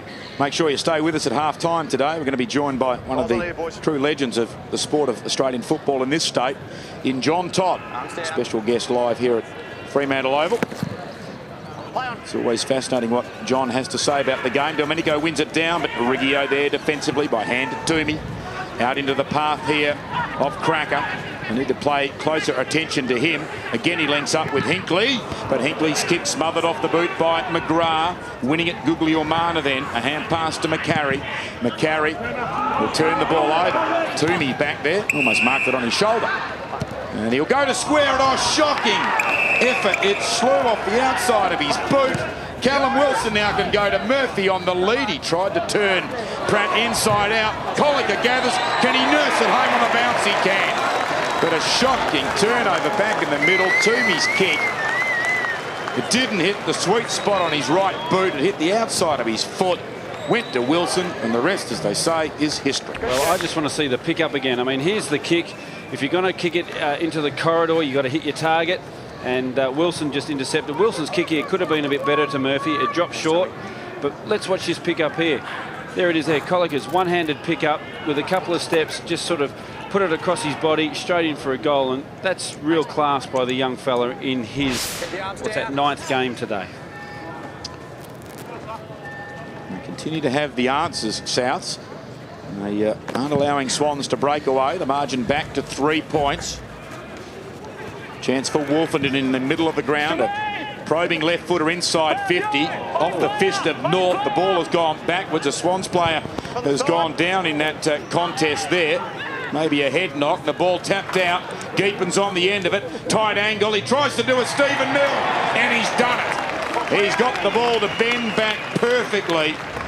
I'm not too sure what Clancy Pearce made of the goal because he was flat on his side. He's just being assisted by trainers now, but it was a clever kick by Tim Geepin. He knew what he was doing, and he got the ball to bounce back as slowly Clancy Pearce picks himself up and dusts himself off. At this moment, Clancy, I think, thinks he's at Subiaco Oval. He's a bit groggy. Here they come. The two players come across. Friendly fire. Friendly fire. If only that was a South Fremantle player, it would have been a perfect hip and shoulder. And you'll see then the follow-up. And that there, as we always say, you know, he's a very good and dangerous player in tight situations, and that's the classic example of it. Ball back in the middle, a 9-point margin. Souths win the day. McGrath actually comes up limping after he fired the hand pass out. Kyle Ham's wide. It's taken out there by Phillips. Phillips hugging the boundary line. Wilson can't mark. And I want it to go out of play there. Souths it does in the end because there was a lot of Swans around him. His head not happy with that effort. He should have swallowed that up as an easy chest mark. Ball tossed in. Domenico from the back wins it down. Cole Reevy had it knocked from his grasp. Liumana feigned a hand pass, then gave it outside towards Miller. Miller off in turn, then towards Adams. A centering kick. Off hands Amato. Colica gets it. Legs taken from under him as he kicks high, and Ashton Hams can't get there. And the ball will be tossed in. It was touched.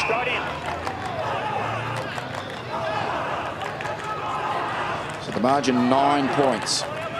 And Tim Geepin has 3 goals, courtesy of the bouncing snap a moment ago. Spanderman, Miller, who's taken high there momentarily by Josh Roberts, but the umpire on the blind side didn't see it. We'll have another ball up. It's a pretty attacking game of footy already. 16 goals kicked, 8 apiece. Miller, in fact, Bairstow sockers. It does so again. But Pratt the only man home. Wide for Swans, maybe too wide. Is it out of bounds on the full? No. Touched on the line in the marking contest between Wilson and Ames. Then just going to throw Clancy Pearce up here. He looks like he's got a bit of concussion from that collision with his own teammate. We'll let you know how he goes, but obviously, hopefully he's okay. It was a very solid knock, there's no doubt about that. Here's Hinkley, hand pass to Roberts. Hand pass difficult for Roach. He's surrounded by Bulldogs, still wins the day. Bounce hand pass to Walters. Walters looping it up towards Jetta. And Jetta out wide. Wolfenden on the bounce, vacuums it at the second attempt. Hand pass to the big ruckman Spanderman. Long kick, Geepin's taken the mark. No, he hasn't. And in the end, it's gone out of play. He led Basong comfortably to that contest. He may have dislocated his finger. Yep, he's put it back in himself. He's obviously done it before. If there was one thing I'd be critical about his game is that he does drop a lot of chest marks when they should be easy, and that's probably second or third for the game.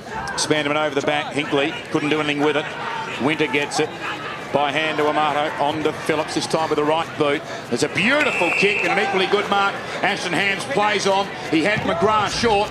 Instead, he pops it up for the Twin Towers. Well done. Ames getting a fist on it into the base of the goalpost. It's disappointing. You mentioned the Twin Towers. It's pointless having Twin Towers standing still. Someone's got to lead. You know, someone's got to lead up at the player with the ball, and they both just stood there, and when there was any movement, they was on top of each other, and that's just disappointing. They've got to separate their defenders and at least have a chance of, you know, taking a mark. Toomey short to Pratt, and Pratt goes short, and Roberts wears one from behind from Phillips. Gets the hand pass away to Roach. Roach goes in the full circle and then kicks it short to Jetta. Jetta out wide. Toomey. Umpire blew the whistle prematurely. He's going to bounce it. He's going to ball it up. Because it was contested after that, I'll ball it up. It could have been. It could have been. It could have been. Play within 2 metres, I'll throw Play within 2 metres, throw it up. it up. Okay.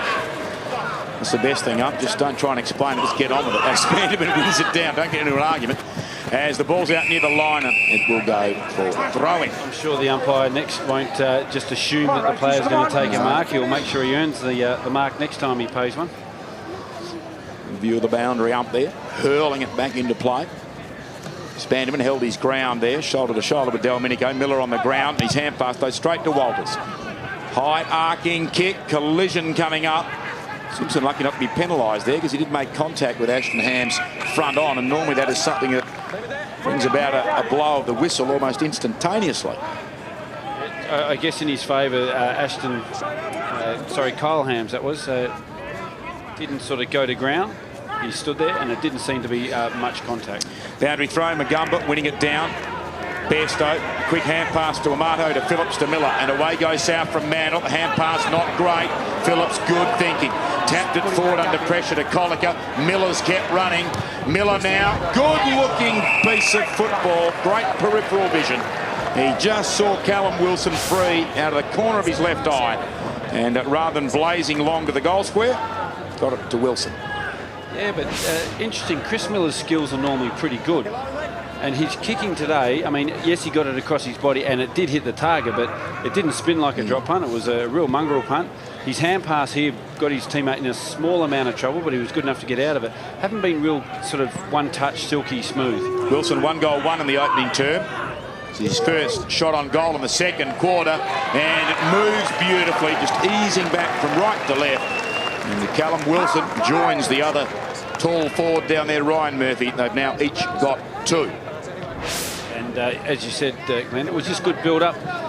He did work hard, Miller. He was involved in the play further down at the stoppage, and was good vision to get it in there. But it's just not spinning and going the real way. A couple in the first quarter out towards us were sprayed quite wide, but that kick there by Callum Wilson was just perfect. It just allowed for a slight bend with not much of a breeze, but certainly a good finish in the end. And South Fremantle just keep hanging in there.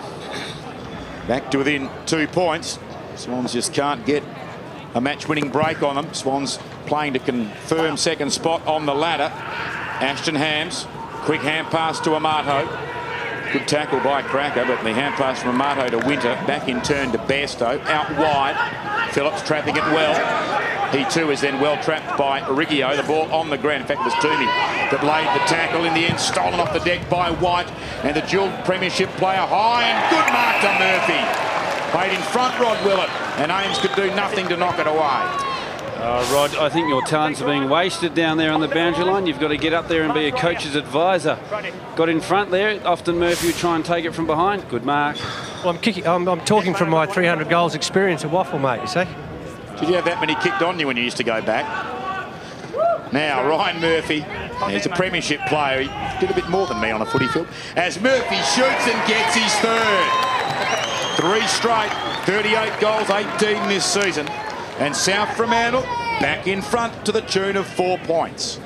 Yes, and they're just doing everything right at the moment. South Fremantle this quarter, they're certainly taking up the Swans, which is great to see. Good just contest there.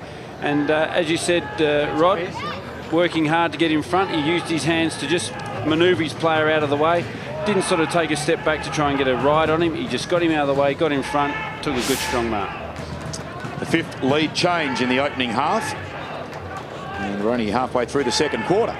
Clancy Pearce, again, guys, just walking around the boundary with the dock there. They're a little bit worried about him, actually. They're going to see how he goes in about 5 or 6 minutes, throw him on and see if he's okay. Centre bounce, Magumba winning it down, but stolen by Cracker. Hand pass to Hinkley. They did well in a confined space. Hinkley to Wolfen and long to full forward. Not. That is a vice-like mark. He did everything he could there, Sam Hunt, to spoil. But gee, have a look at this for a grip on the footy. Bang. Ooh, very impressive. Only 4 or 5 years ago, the defender would have tried to spoil the arms. You can't do that today. You've got to hit the ball. Not a behind so far. He's in his 50th game, and the Eagles shoots and goals. Swans, in the blink of an eye, are back in front. Very quick goals at the moment. Within a couple of minutes, there's a goal each aside, all coming out of the centre bounce, and that's why stoppages are so important, especially the centre stoppage. Good chain of hand pass. Wolferton's kick long into a dangerous area. Again, a forward moving up in front of his opponent, and a great mark by Tony Knott. Needs to do more of that to sort of keep himself in touch with the Eagles list, I think, because if they're looking at changes at the list I'm sure that players like him who haven't had much impact and have been there for 3 years or 4 years now. He'd be there 4. He played his only 2 games back in 2008. So, you know, he needs to really step up if he's won any chance to stay on at the club. Spanderman wins it down, then does his own roving. Kicks off the outside of his left boot. The ball bouncing in favour of Swans here. And running onto the footy, Roach, left footer, not on the lead. He couldn't quite take it that time. He still wins it on the ground. Back to Roach. Hand pass a bit speculative, gathered by Guglielmana. The Roach tackle sees the ball jar free. Spanderman lost his footing but not his composure. Hand passes to Roach. Roach a hand pass to Toomey. He had a fumble which made it difficult. He needs to be careful and he'll get pinged for holding it, I reckon, and he will.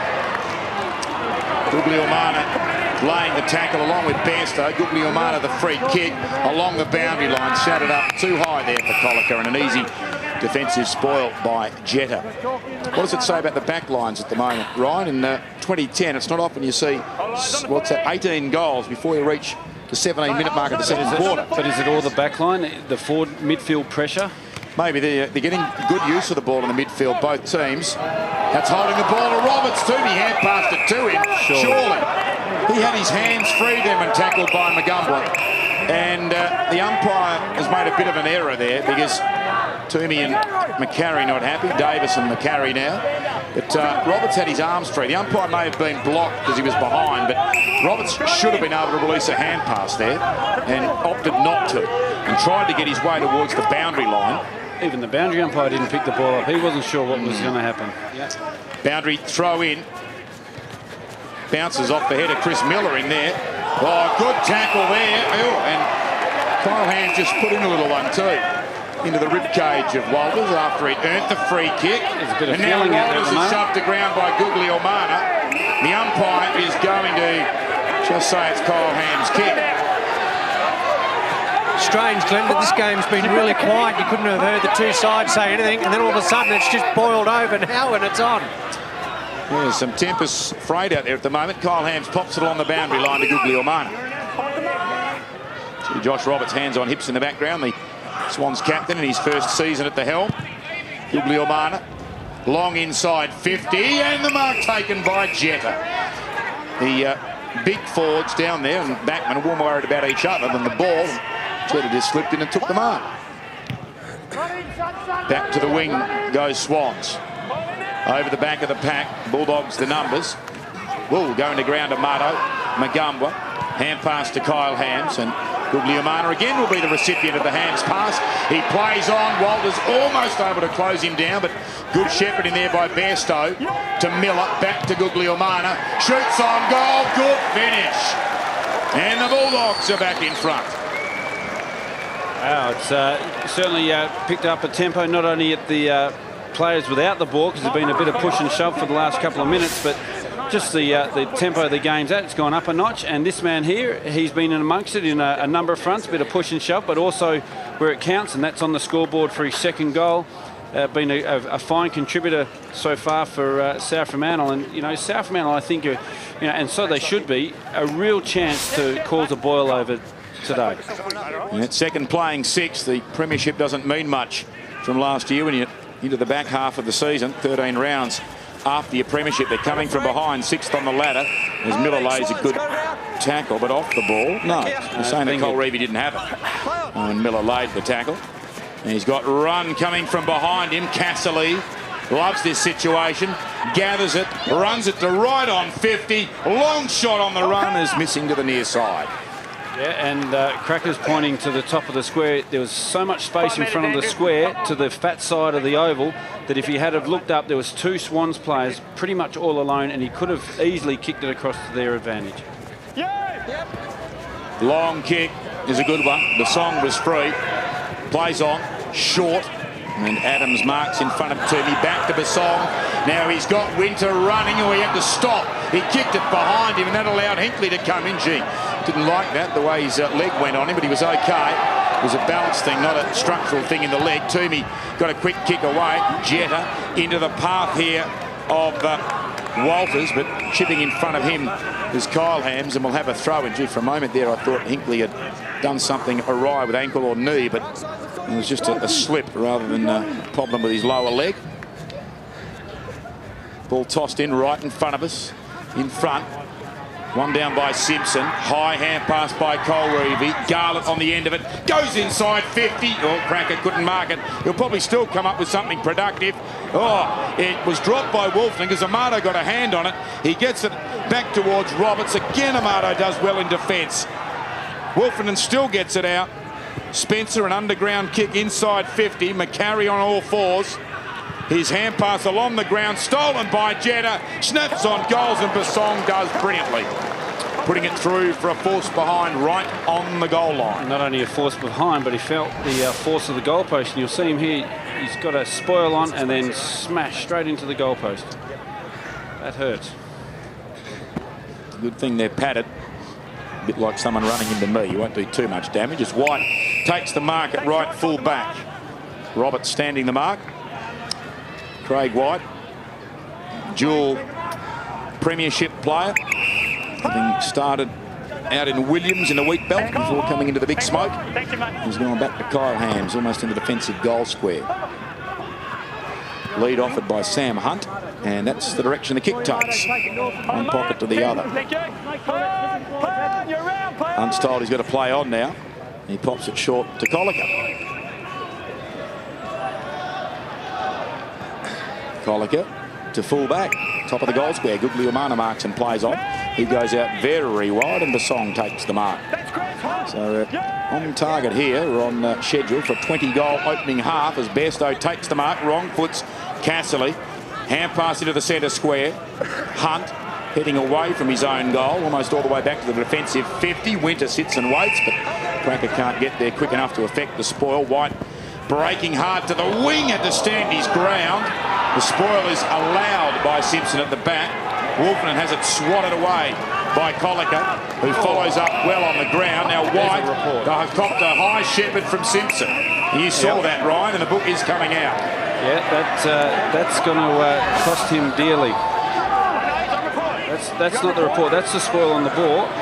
It's the next one when when White gets up to create a shepherd. See him come across. Just too short there, but looked like a forearm to the head from there. Yeah, that's what the umpire thought as well, I think. He's penning in the numbers 16 and 24 into the book. Turn around. This game's been very entertaining, but just the last 5 minutes a bit of spite. Hopefully it doesn't get any more. It's been a very entertaining game thus far as Amato takes the very short kick. 2-point lead to the Bulldogs. Amato virtually no one behind him as he kicks. Awkward there for Miller. Ball gathered on the bounce by Geepen, and it's held to it. Yeah, all of a sudden, players are all crowded up in the midfield. Now here we'll see the report. Through he goes, and oh yes, that's an elbow. That's untidy. That is untidy. Colreevy scrambling kick forward. Amato couldn't take it on the ground. Chance in there for Wild. Oh, brilliant. Tapped it on the ground to Roberts. Hand pass then off towards a teammate in Garlett. It's a whistle on play. They're allowed the advantage. Walters has taken the bounce. It comes back to him eventually. Hand passes to Jetta. Jetta dead in front. Pops it over the top and misses. It's a 1-point game. Shane, that was a good build-up by Swans. Gosh, how clever was Walters back there when he knew he was about to get smashed. If he grabbed it, he just tapped it backwards, and unfortunately for Roberts, it was his mate that got it. His captain, he was the one that got smashed. Oh, that's what captains do. They put their body on the line for their teammates. Lead by example. Now, Sam Hunt wide to the outer side, and easy spoil there. It was way over the head of Winter, and Spencer knocking it out of play. 25 minutes gone in the opening half, or in the second quarter of the opening half. A 1-point game in a free-flowing game of footy. It's good to see. Roberts, neither ruckman got it. He gets a hurry kick towards full forward, and back in defence, Kyle Hams flew off hands Basong. And he got the hand pass away then to Amato, on in turn to Hunt. Hunt out wide. White, despite copping one in the back of the ear, gathers, kicks along the boundary line to Reece Adams. Good one-handed pick-up. Goes looking for Wilson. He can't mark low down. Umpire not paying it. Hand passes back to Colliker. He knew he was under pressure, knocked it on, but Casserly intercepting. Off by hand to Roach. Roach now into the edge of the centre square area. Cole Reevy short on the lead. The mark has been taken there by the first gamer in Lance Daly. Gets to his feet. His first kick in league footy through the hands of McCarry in defence. He led deep into the ball. Couldn't take the mark though. And Domenico will do the ruck work down there in defence. Glenn, some bad news for South Fremantle at the moment. We're just having a look at Toby McGrath. Got stomped on the foot there, so he looks like he's in quite a bit of pain. We'll keep you up to date with how he's going. I mentioned that a while ago. I said he was limping after he'd cleared a ball in the centre square. This must have been where it happened as Miller now. Round the body, but in front, the mark has been taken by Roach.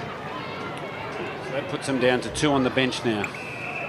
It's not going to be easy. Whoa! Floating kick, not a good one. Colliger dropped the mark, but he's backed up by Carter. Phillips, and now on to the speedster, Ashton Hams, Simpson medalist in last year's grand final, long towards Wilson, fisting it away, but Ames fell over, allows Wilson, he can either kick a goal or hand pass, and instead he's done neither. He might have been thinking like I was, should I shoot, should I hand pass to Murphy, should I shoot, should I hand pass, and in the end his own thought process has put him off. The kick into play, Toomey, big leap, he's got 2 to beat on the ground, he's done pretty well. Swats the ball out. North will want the boundary line, and the ball does go over. Yeah, caught between the devil and the deep blue sea. Do the team thing and give it to your teammate. And Murphy was pleading his case after the ball careered into the goalpost, but anyhow. 2 goals, 2 now to Callum Wilson. That's a big volleyball spike by Domenico, but straight to Toomey, who kicks it well onto the chest of Roach. He just wriggles out of the Guglielmana tackle. Runs it, and they're surging forward. Castley on the end of it. Now to Knott. Knott should goal here. No pressure. 40 metres out. He hits the post. A couple of really big... at some stage, I think you're going to blow up today because there's some big build-ups and been let down by the... Dear, oh dear. You try to give it the big finish, and these blokes just let you down time and time again.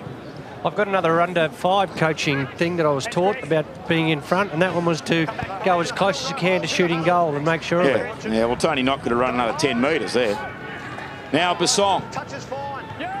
Low kick into the outer side.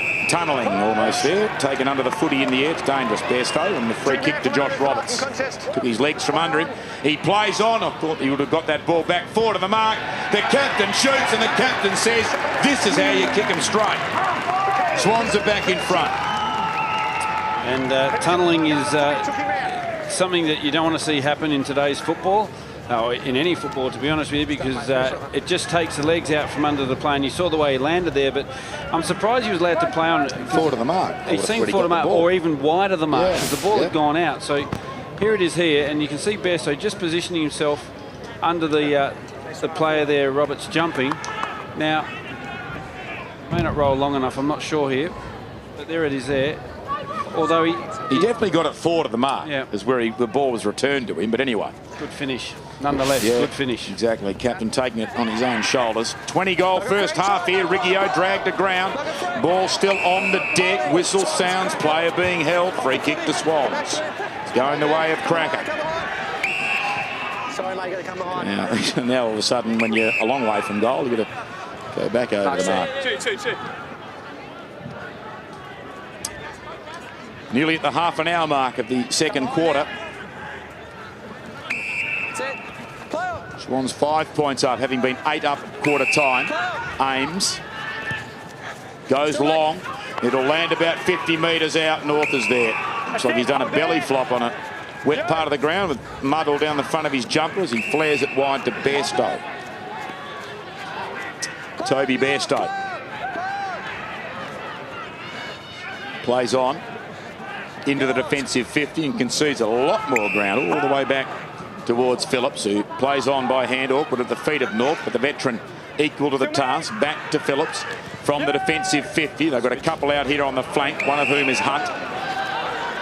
He can run it up towards the wing, goes towards Wilson on a long searching lead. Wilson now has got Craig White, and he takes the mark. A man who started as a forward, of late's been a defender, unselfishly went across the goal mouth, and well done there. Spencer was able to spoil Murphy front on and not give away a kick, and this could prove costly. Or no, it won't, because Pratt's centering kick is intercepted by Carter. South's on the attack, and the mark taken by Ashton Hams. He wants to play on. 45 out, tight angle, pretty good finish. Ames has done enough to get a hand on it for a behind. Plenty of excitement in this game, and Ashton Hams played on quickly there. I didn't think there was a need to, but almost got it over the line. Good spoil by Talon Ames in the end. And good spoil there by Roach. The ball out of play, and we'll have a throw in. There's Craig White.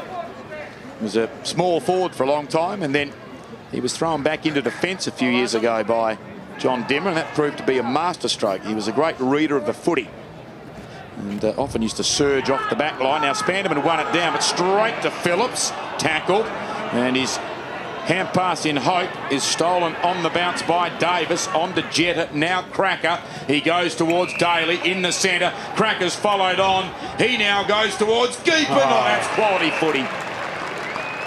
Cracker has got some class. Mind you, he's got a fair pedigree, but Geepan straight onto his chest, and that is his 16th disposal of the first half. Yeah, and it's absolute cracker of a game so far for him. He's got a goal as well. Oh, he's been superb. Yeah. Timmy Geepan lining up for his fourth. Shuffling approach, and he's got it. 4 goals in the first half to Swan's leading goal kicker of 2009. And they take the lead back to double figures. And Cracker's play there from the half-back line just completely linked up the backs and the forwards. And we spoke about, you know, is it the backs that are not putting enough pressure on? Well, there's nothing a defender can do in this situation here. It's really everything's up to now the midfields of both sides trying to slow down the supply chain. And in that situation there was nothing that South Fremantle can do. Cracker's 2 kicks were spot on, hit their targets right on the chest. He ran on, got the ball, followed up, and then was finished off with Geepan kicking a goal. Tell you what, if he doesn't get picked up in the AFL draft and he plays this season and next, he's likely to get 2 Sandover medals the way he's going. From the bounce, Miller fell awkwardly into the back of Cracker. Jetta then went to ground, tapped along the ground in there by Colliker for South Fremantle. Here's Davis, soon to be grabbed when not in possession by Bairstow. Out the back, Amato gets the hand pass to Guglielmana. He's got Ashton Hams free on the defensive 50 with his right boot. Goes to White. It's a long quarter. We've had 5 goals to Swans and 5 goals also to Souths. High kick then by White. Whistle on play. It's a push. And it's going to go the way of Wilson as Pratt is ginger picking himself up. It won't matter the free kick. It's half time here in this round 13 encounter. And some old-fashioned footy today. It's not so much the defensive lockdown game as some free running. Luke Pratt felt the weight of the pack in his back there, but it's been highly entertaining, and Swans have added 2 points to their quarter-time lead. They lead by 10 points now at half-time on an opening 2 quarters, which registered 21 goals.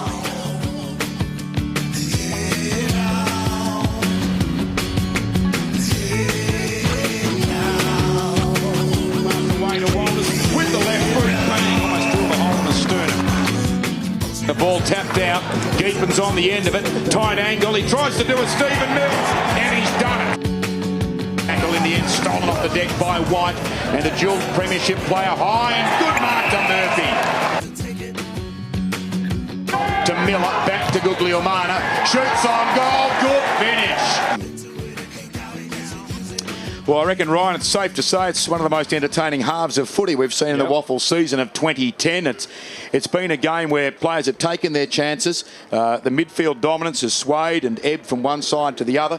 And as a result, 11 goals to 10 in favour of Swans in the opening half, who lead by 10 points at the break. Well, it's been a great exhibition of Australian rules football. It's free-flowing. There's been some good marks. There's been a bit of heated contest in amongst it as well. So everyone's standing their ground. Both sides have got a lot to play for. Swans want to cement a top 2 position. South Fremantle want to build a second half of the year to hopefully get to the finals, and they've got to beat these top sides to get there. But it's all now down to that midfield. It's which midfield can either crack first, or which midfield can put pressure on the other to stop their supplying to the forward line, because now all of a sudden when the ball goes forward for both sides, they look dangerous, they look like they're going to score. You've just got to stop that supply, and at the moment it's anyone's game. The only thing against South Fremantle is it looks like they're down to 2 on the bench. Yeah, problems on the bench, and that could prove costly. Let's look at the goal scorers to half-time. There's been a lot of them. Gapin is the only multiple, though, for Swans. Murphy with 3 for the Bulldogs and 2 each to Guglielmana and Wilson. It was an 8-point lead to Swans at quarter time. That's been extended by a further 2 points to 10 at the long break. We've got a very special guest coming up live here at Fremantle Oval in a moment. A man whose name is synonymous with the sport of Australian football in the history of the sport being played in Western Australia. The legend, John Todd, as a player and the youngest ever open age Sandover medalist, and then an outstanding coach with, I think, 6 premierships to his credit, having worked with 3 clubs, Swan Districts, 4 premierships there, 1 with South and 1 with East Fremantle as well, I think. My memory serves me correctly, and at my age, it probably doesn't.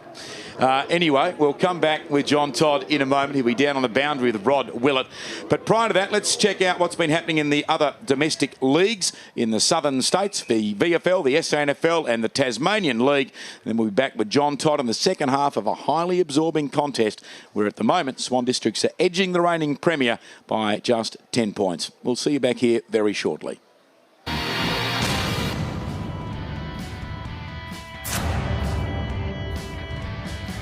Dark clouds loomed as West Adelaide looked to upset ladder leader Central in round 12, but the Bulldogs received a certain goal when Ian Callanan was taken to the line.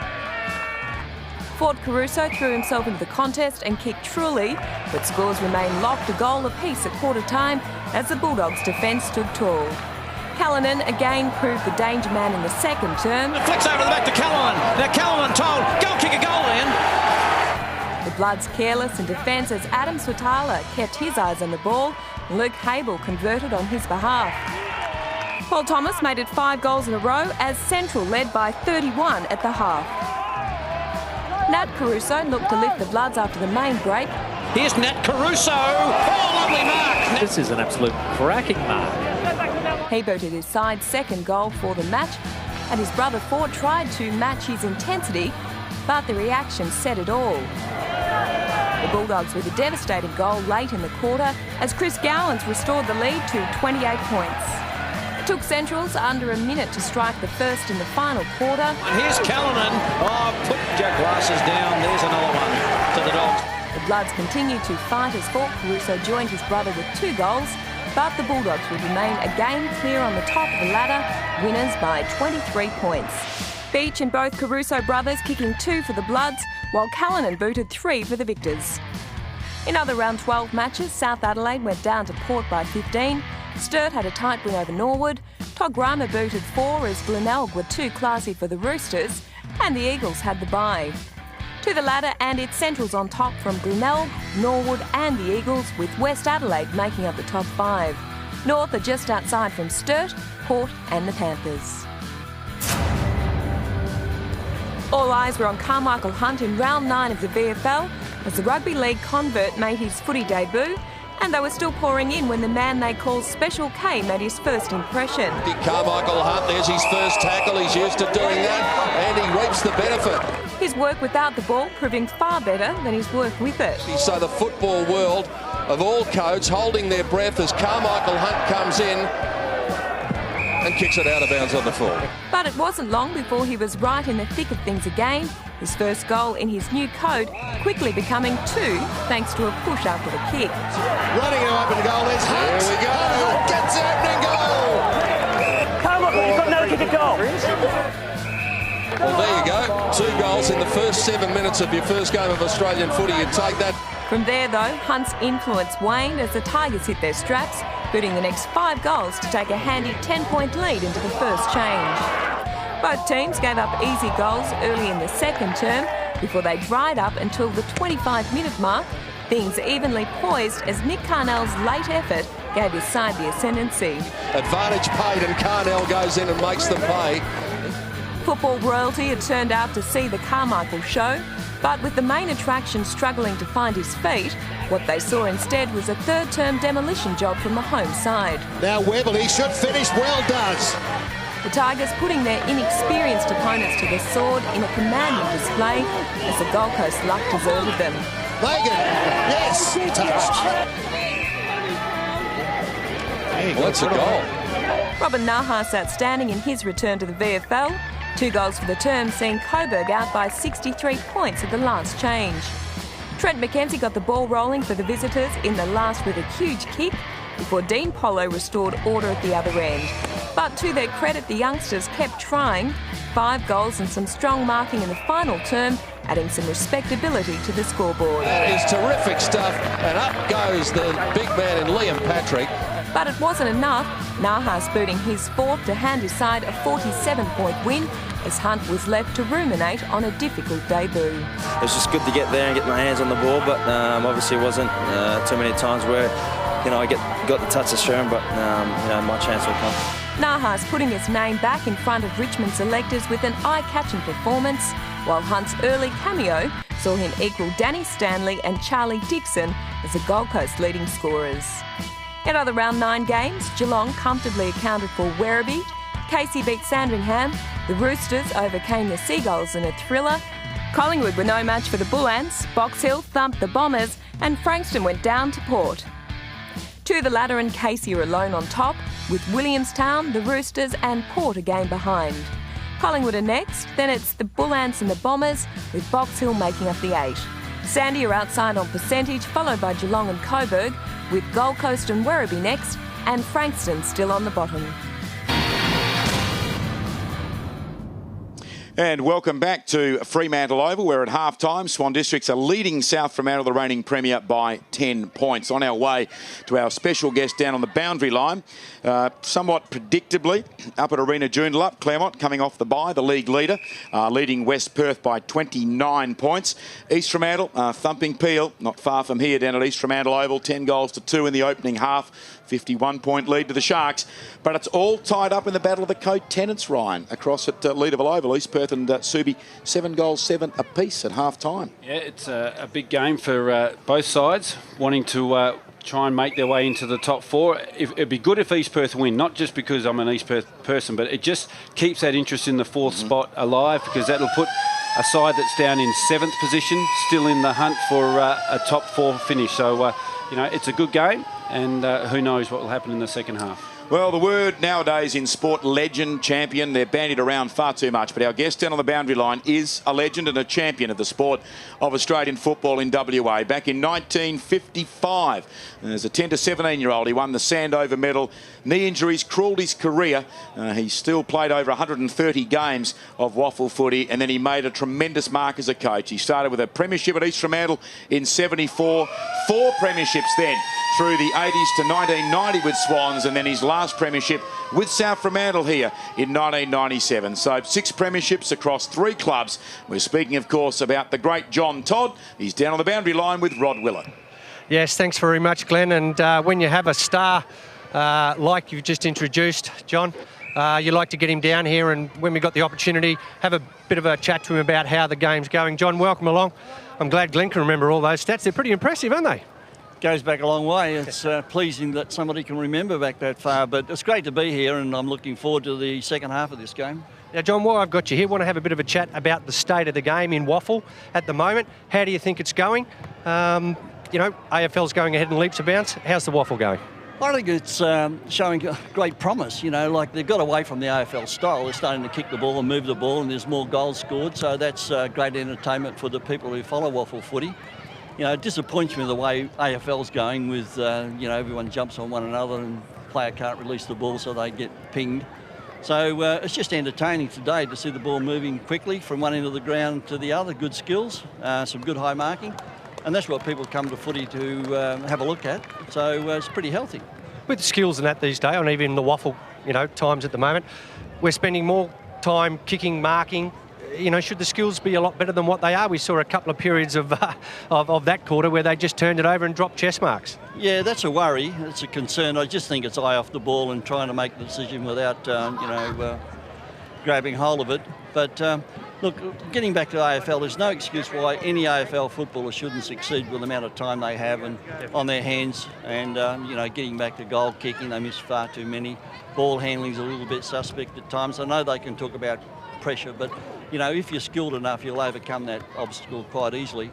Getting back here, I just think they're rushing a little bit and they're making the decision before they actually get hold of it. So that creates that error. But overall, it's quite entertaining here.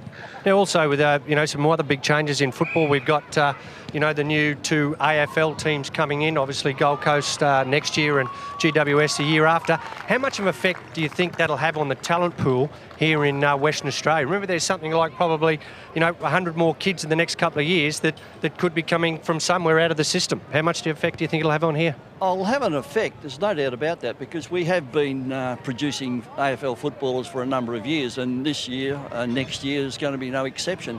My concern is that there's going to be some more mature players, which I think is a healthy sign, and there is some that can play AFL football. They get overlooked because they're 22 years of age, and that's not acceptable, really, from the talent scouts.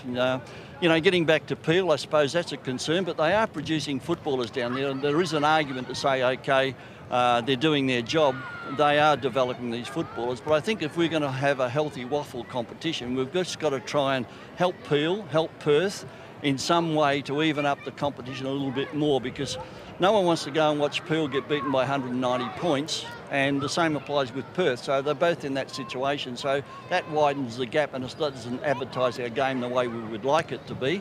So how we can help, I think other clubs have got to start to really think about conceding a little bit. I remember going back in the 50s, 60s when South Fremantle were really powerful.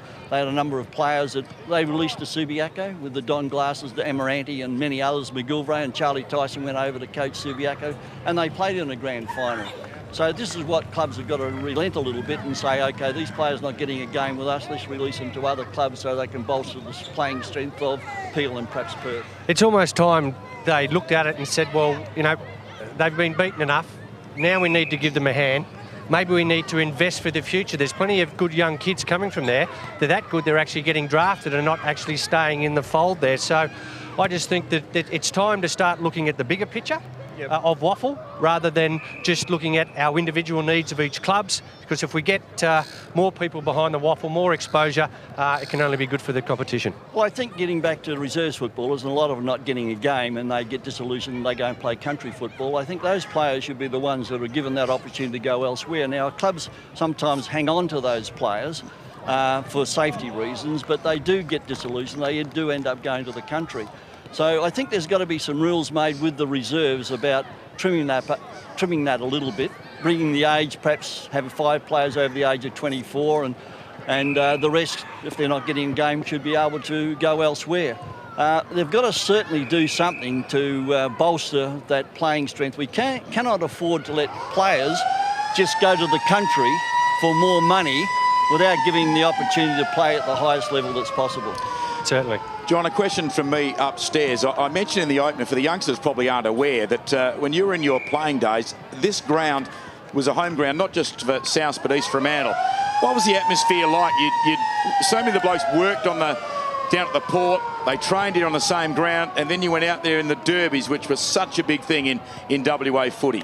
Yeah, that's true. A lot of people perhaps forget that East Fremantle and South shared this ground. They both trained on the same night, Tuesdays and Thursdays. And when the derby was coming up, it was certainly pretty entertaining to come and watch training, because the team that was pretty much dominating the competition would give the opposition, whoever that may be, no ground to train on. So they get pushed into a forward pocket, and it was really a derby played on a Thursday night. So it was a big lead up to those games. But they did share it, and they did get on extremely well. But the rivalry was always there because a lot of them worked on the waterfront. But yeah, that was exciting times. It's pleasing that someone can remember back that far. Now, John, settle down. Now, John, I read about it. John, you actually it followed someone like Steve Marsh by going from Souths to East Fremantle, so you weren't the first. But what was it like being a dyed-in-the-wool red and white and then going down there as a coach of East Fremantle, actually taking it to a premiership in 74, given the rivalry between the two clubs? Yeah, that was interesting because on the Friday night I was made life member of South Fremantle, and the following Saturday morning I was appointed coach of East Fremantle. So South Fremantle vowed and declared that they would take my life membership back off me. That was a bit disappointing after serving many, many years here. Look, I just felt that I always wanted to be a player, not a coach. Coaching was secondary, and I had the opportunity to go over and coach East Fremantle. I just felt that I had to prove to myself that I was capable. And look, I always retained that loyalty all the way through, Glenn. I coached Swan districts, East Fremantle and South Fremantle, so the white was always there. So the loyalty was always there, Glenn. Now, which is the club that's closest to your heart, John? Well, people asked me many times, you know, I had great success at Swan, so I had a lot of success at South Fremantle. But look, grassroots are pretty hard to break. I started my football here as a 16-year-old, and naturally I have a connection with South. But today they're playing for the John Todd Cup, and, you know, they're saying, who you barracking for? And I said, well, I'm barracking for that team that's got the most white on their Guernsey. So that appears to be South Fremantle at this point of time. Now, aren't they fantastic nights, John? I know when I go back to Subiaco for life members, you get to talk to all the players that have had illustrious careers at the club, and some of the stories that they tell and the yarns are 2 or 3 hours worth of listening to, and they're great entertainment. Just quickly, how many beers did the East Fremantle and South Fremantle players used to have after training back then? Well, you know, I was a non-drinker, but, you know, speaking through Steve Marsh's era, I remember on a Sunday morning, the coach would say you can have one keg, they used to put it on the back of a truck and disappear into the wilderness. But Donny Ware, Steve Marsh, they were all larrikins, so they used to get 2, and they used to put it in a baby pram and put it on the back of a truck and go out to the bush. But they'd bury one and they'd sort of drink one, and by the time they'd sort of drank the first one, they couldn't find out where the second one was because it got lost somewhere along the way. But look, there was a lot of characters through that period of time, and you know, sadly, we're not developing those characters in the present and modern day game, and that's sad. Because folklore is a thing that should be everlasting, and people are going to talk about the Bouchers, the Michaels, and they still do, but we don't hear a lot about the present-day footballers, and that's really sad. It is indeed. Well, John, always great talking to you. We have a lot of chats off the field about footy, recruits, about all sorts of different things. Always great to catch up to you. Thanks for coming on the ABC. Hopefully we'll see a great second half of the encounter between South Fremantle and Swan Districts. Thanks for joining us. Good on you, Rod. Thanks a lot. He's one of the greats of the game of Australian footy, and if cameras had been around like they are today when John Todd was at his prime on that left boot spinning out of the centre of Fremantle Oval, it would be something that kids would still be in awe of. Here's the stats at half-time where Swan Districts are leading South Fremantle by 10 points. And you can see that there's still not a lot in it when you look at the statistics. The hit-outs, well, still Lane Spanderman is the best big man on the ground. The inside 50s are tight as well. A couple of times Swans in the first and second quarters got out as far as 15 points, but they couldn't break South. So let's have a look at some of the leading possession winners in the game so far. And there'll be a lot of familiar names that are heading up the stats list for both teams. And our computer, I don't think, wants to switch over at the moment. So we'll go out to our live pictures in the middle. But some of the familiar names, Ryan, that we're used to seeing from these two clubs are to the fore at the moment. Andrew Cracker has been sensational in the first half. There he is, number 3, chatting with his skipper in Josh Robertson. The number 17 on the left of the screen there is Ryan Davis, but Cracker has been terrific. Craig White really popped up in that second half of that second quarter, did a lot of good stuff down this side of the ground, and Ryan Murphy and Callum Wilson have been targets up for. They've kicked 5 between them, leading the way Ryan Murphy with 3, but a couple of times Swans have threatened to take a handy break. They've got to 15 points twice. Tim Geepin's been instrumental, kicking 4 goals out of Swans 11 in the first half, but Souths just keep coming back. They've got to keep coming back. If they don't hold on and win today, then it's probably the end of a successful defence of their flag. Well, it will pretty much almost signal the end of their season. I think their run home's very great. So momentum's an important thing in modern day football, and a win today might gather some of that momentum for them. A loss today could almost just grind them to a halt. So big pressure. I just watched Clancy Pearce. They were hand passing the ball to him, trying to get him right, but he's back on the boundary line, just running in front of us now. bouncing the ball. Siren sends the flock of seagulls into the air in the foreground. And Spanderman to go in the ruck here opposed to Delmenico. Spanderman yet another clean ruck knot. Lovely palm to his skipper. Roberts high over the shoulder towards half forward. It carries Cole Reevy in front north. A quick hand pass to Amato. Likewise on to Bairstow. Out wide, Magumba to his knees. Couldn't take the mark. Harassing and haranguing him is Casserly. The ball is still in dispute there. Quick hand pass by Roberts. Simpson did very well whilst on his side. Roberts inside 50, not on the lead. Marks on his chest, almost on the 50-metre arc. Tony Knott. I mentioned in the first half just the 2 games for the Eagles, and they were back in the season of 2008. So he hasn't seen a lot of AFL footy in his 4 or so seasons on the list of West Coast. 1 goal, 2, including a poster in the opening half. He's in his 50th game for Swans. Can't quite, I should say, get the carry to the goal line and off the shins of Garlett. A boundary throw in the Bulldogs bench, Rod. Yeah, well, there you have it, mate. You've got Reece Adams and Mitchell Carter, and in between there you've got Toby McGrath. He's no good. He won't be coming back. Joel Palumbo, he's also injured, won't coming back. South, 2 on the bench. Yeah, and maybe Swans 3, depending on whether Clancy Pearce can clear the head. That'll be a holding the ball decision. Over the ball in defence, Walters pinged, and the free kick going to Colica. Comes out to Phillips. Ball knocked away from behind by Hinkley. Assistance coming in from Craig White. He's beset upon though. His ball stolen off him by Cracker. Gives it to Simpson. Simpson, little left footer to Toomey. Again, he's drifted off half back. Wade Toomey inside 50, and Knott can have another go. And this time, from his previous kick, he'll score because he's going to kick from about 6 or 7 metres closer. Same angle, just a little bit closer, so he should know there's no breeze out there to really have any effect on the kick. Left or right or even into his face, so he should easily be able to make the distance. He's played some footy down back this season. 13 goals from his 10 previous matches. Best of 4 against West Perth in round 10. Powerful kick, but he's now got 1 goal, 3. Swans bench, Rod. Yeah, thanks, Glenn. We've got new player Lance Daly there. Matt Riggio, Thomas Roach, and also Clancy Pearce, who I don't think we'll see for the rest of. He's having a bit of trouble with the concussion. Not good, the kick into play, and Hunt just gets there. It'll be a boundary throw, but had he not touched it on the bounce, it would have been a free kick to Swans. Seagulls with literally a bird's eye view there on top of the social rooms, watching the footy. Pretty good crowd in today. Very good conditions for footy. Spanderman over the back, but only as far as Phillips, who got a hand pass into congestion. Toomey by hand to Roberts. Measures his kick. Cracker is the target. Cracker the mark. Gee, he earned it though. Pretty solid attempt to spoil by Jared Winter. Strong hands. Yep. Jimmy Cracker. Looks like his dad, Andrew Cracker, spinning it between the palms and then goes short to Spanderman. I don't know if this is his go. Shooting on goal from 55. Geepan tries to help him out with a lead, but that's ignored. Got a pretty long kick on him, Lane, so you know, he'll be kicking just outside 50, 53, 4 metres. And he does go long. He's slid it off the side of the boot, and the umpires say he's missed a lot. He didn't say he had a straight kick. No, just a long one. Just a long one. Yeah, no, you cut yourself off just in time there in that build-up, I reckon.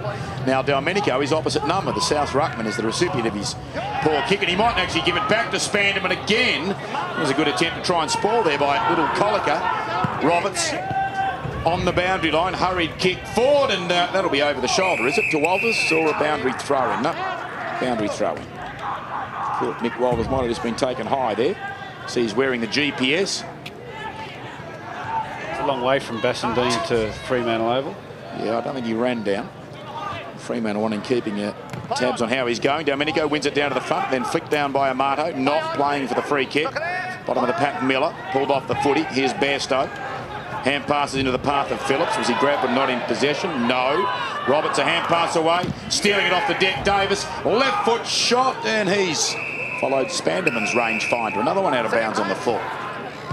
South Fremantle, as much as Swans are peppering away and kicking on the full, South Fremantle are just having trouble trying to break out of their defensive half, and that's a better build-up because they're now switching the play and they're coming back. So. And they need to be careful. Hunt just takes the mark ahead of Garlett after he kicked it to Guglielmana in the pocket.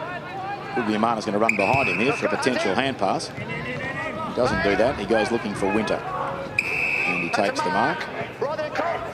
The defensive 50 is Colreevy on the mark.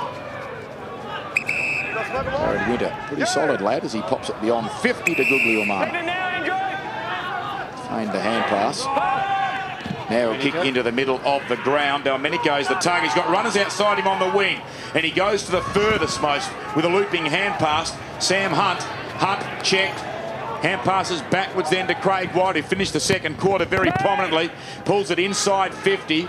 Chance for Wilson. Oh, the ball tapped away down there by Spencer, but only as far as Colliker has his back to goal. Swans don't want to run at him and tackle him. He goes again to Wilson, who's almost triple teamed. He's shunted to ground. Roberts wins the day. Gets the hand pass away then towards Walters. Walters to Knott, to Hinkley. Out wide. Colreevy's on his own.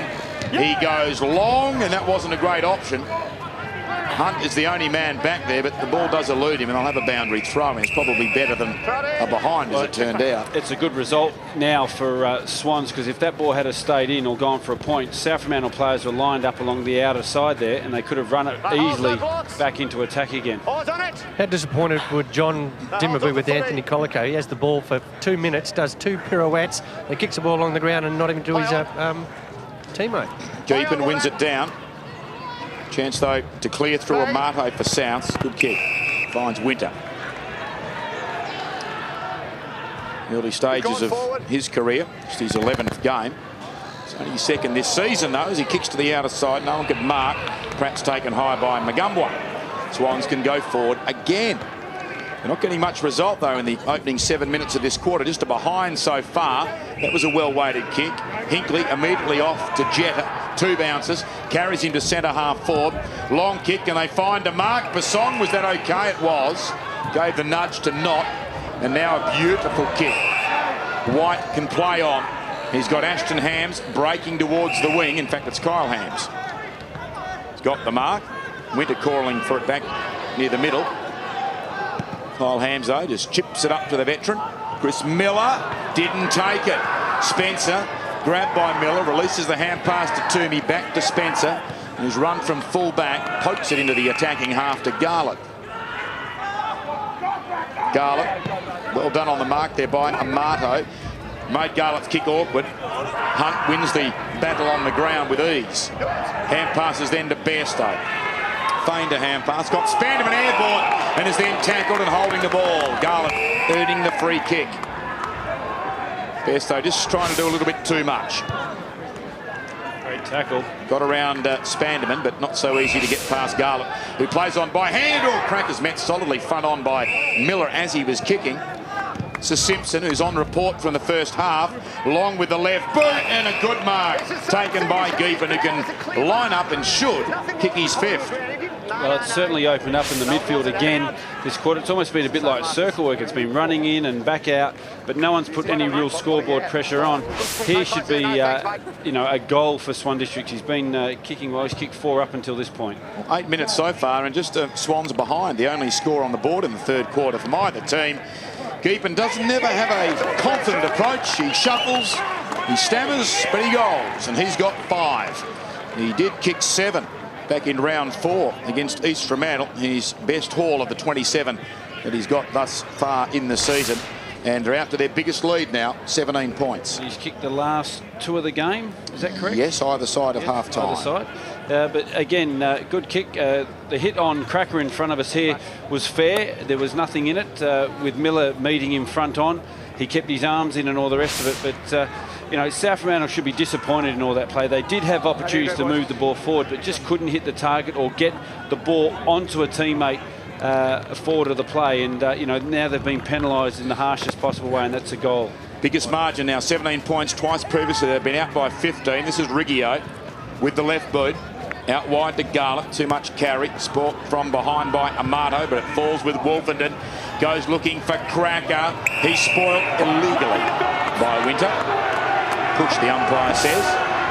You see the replay and just dragged him down, no doubt about the free. Cracker meanwhile goes very high to right, full forward. Hunt held Geepan out of the contest and then shins the ball out over the boundary line. There's not much meat on the bones of Tony Knott. He's a tall man. But, you'd think with 4 years at the Eagles, exactly. 4 or 5. Well, they took, how long was Spider Burton on an AFL list? Bruce Reid is a professional cricketer. Couldn't put the weight on. Knott was a good palm over the bat. Wolfenden couldn't do anything once he fell to ground. Stolen by Basong, and he loses it. Spanderman did well. Got a hand pass to Roberts. Roberts breaks the Kyle Hams attempted tackle off the side of the boot. Dropped to his knees, Geepan. It comes down in favour of Garland. Claimed well by Amato. Hand pass to Pratt. Pratt had to get rid of it in a hurry, and it will be a boundary throw in. Throw it in. Luke Pratt delisted at the end of last season. Played just one game for Fremantle, and it was against Carlton up at Carrara in round 9 last year. Now a permanent Swan Districts player. Not in front, won it down. Colliker there, pushed to ground. Chance for Garland. Picks it up. Confronted by Delmenico, and we ping for holding the ball. Well, he had opportunity to get rid of it. Delmenico high. Winter stands his ground. Long lead offered by Wilson. He's come into the back half to get his possession. Right, the next lead up now should be Murphy, and he's still moving backwards. Now he leads up to the ball. It'll land in his vicinity. Ames comes around and spoils. Walters done some good things today off the deck with the right boot this time out wide. Spanderman almost straddling the boundary line with the mark. Played 3 games with Brisbane, having started his WAFL career with East Perth Lane. Spanderman spent a bit of time when he came back from Brisbane on the Eagles rookie list without ever getting a game. He's gone to Toomey, who goes long. Ball knocked away, or Clancy Pearce is back on the ground, which is good to see. He was spoiled on that occasion. Guglielmana does well. Tracking backwards though, forced onto the left boot. Kyle Hams gathers on the bounce. Hand pass then towards Phillips. They're saying he hand passed it up, then knocked it away. Oh, big sidestep there by the big fella. Did well, Spanderman. The hand pass trickled through the legs of his captain, Roberts. At the back, Phillips claim, goes to ground. Wolfenden's got him. No prior opportunity. The hair And the second one with the punch. at all angles there for Brett Wolfenden. Some of it's broken out of what was supposed to be tying it down. Oh no, he's got it under control again now. Spanderman wins it down. McCarry though, by hand to Miller. High left footer, Magumba in best position, marks. Plays on. The Lesotho-born Paul Magumba, and that's over the shoulder. A free kick to Ashton Hams.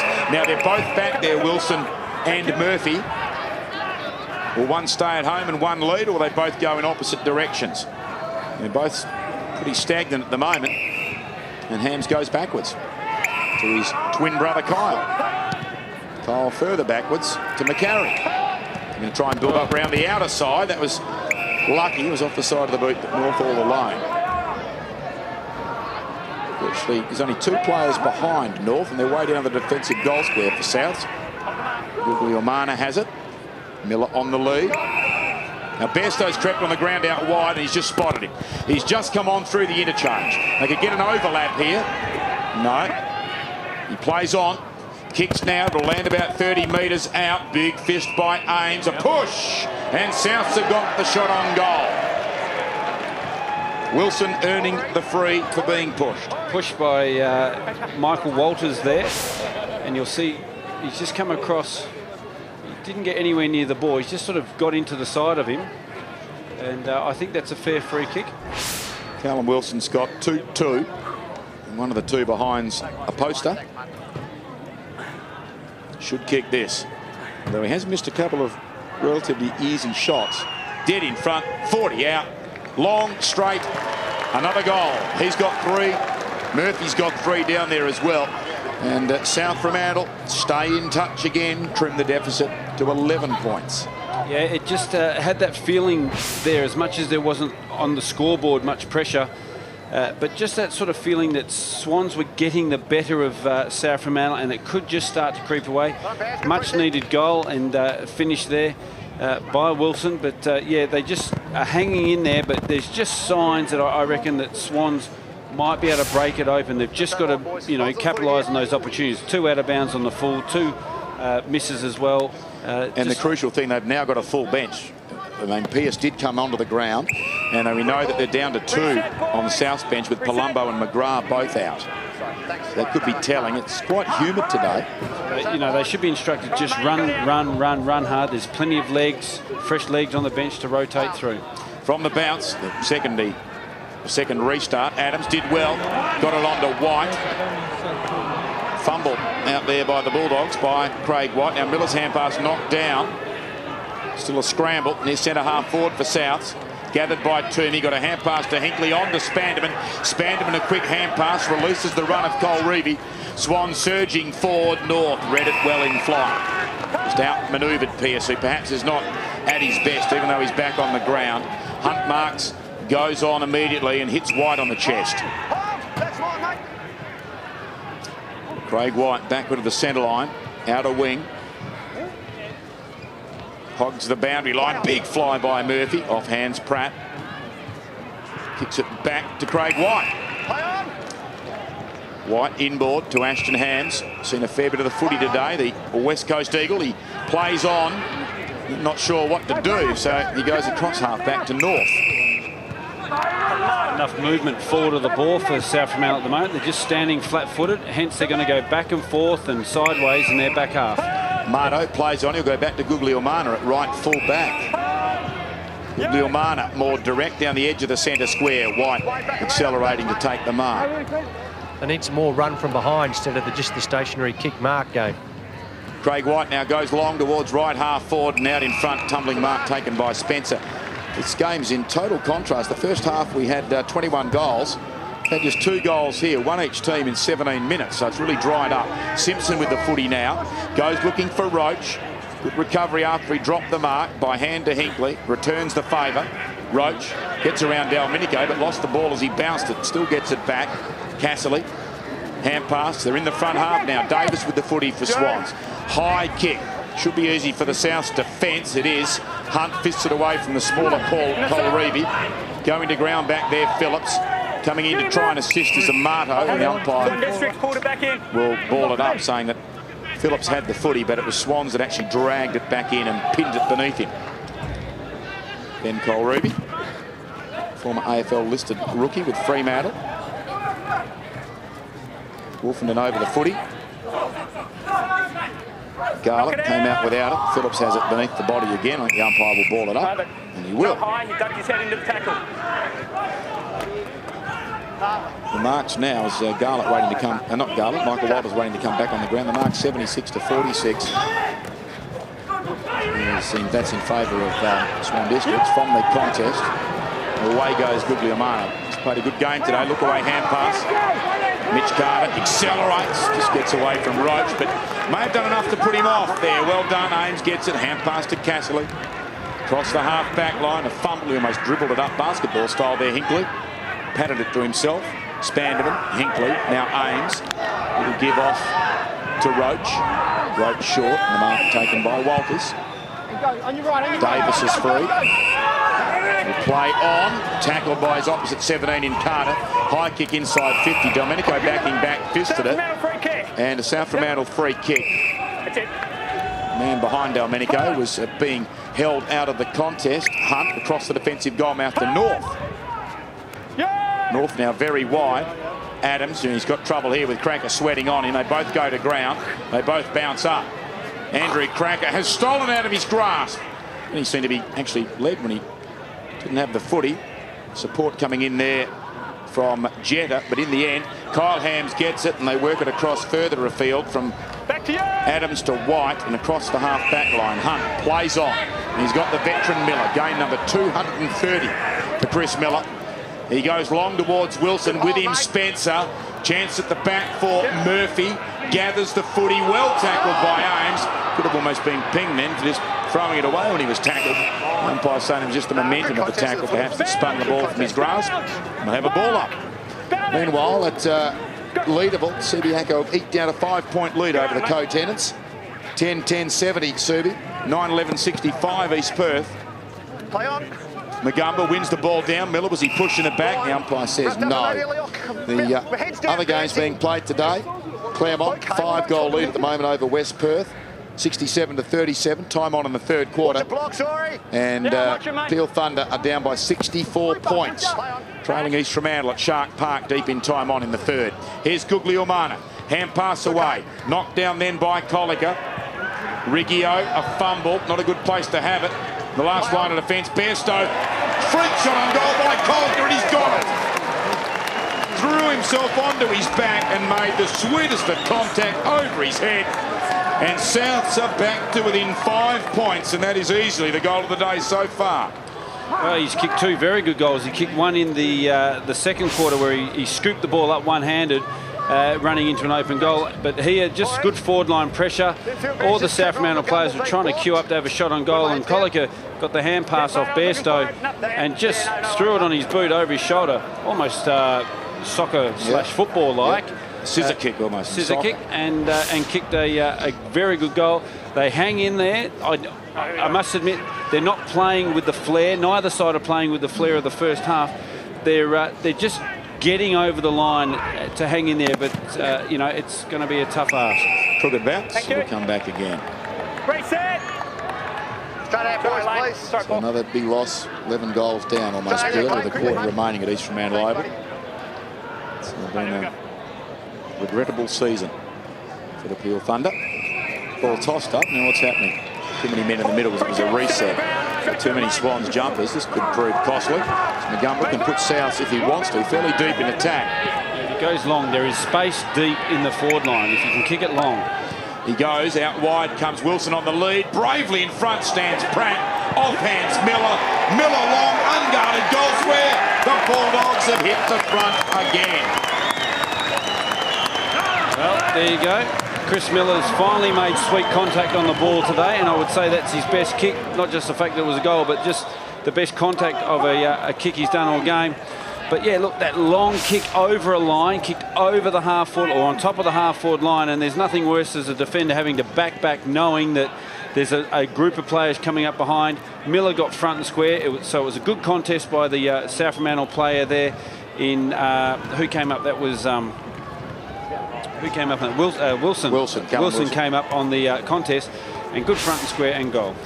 Ball back in the middle. South's a 1 point lead. They go backwards to go forwards. Kyle Hams to North. In fact, before they go forwards, they go square. Now they'll go forward. This is White.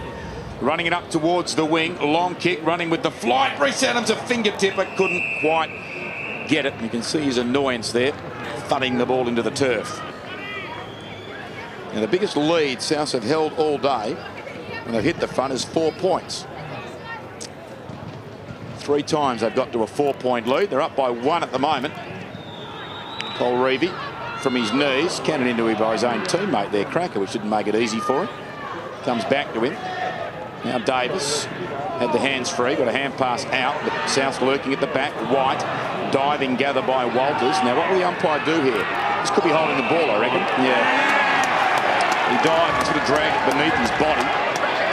Now it'll be a free kick to Souths, to Phillips, just for the centre circle. Murphy's on the break.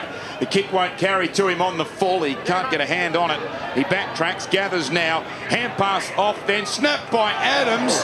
Pretty good effort. Better behind. Souths double their lead. Look dangerous when they move it quickly forward. When they don't, they just look like an average side. 1 goal, 1 for Reese Adams. Simpson to his own advantage. Spencer, I should say, out of the defensive goal line. Spanderman couldn't mark. Desperation shown by Cracker. We'll have a boundary throw in. Swans led by 8 points at quarter time, 10 at half time. At a 2-goal turnaround in this term so far. They're down by 2 points. Not far from the final change. White knocks it along the ground, but intercepted by Jetta. Got a hand pass away. Walters goes to ground out there with Ashton Hams. 2 players from each team over the footy and a ball up. Bit of artwork there on Michael Walters' arm. He disentangles with Ashton Hams. A lot of players milling around this contest. Magumba gets a run at it, wins it down. Hand pass away then by Walters, and the umpire says again no prior opportunity. 25-minute mark of the third quarter.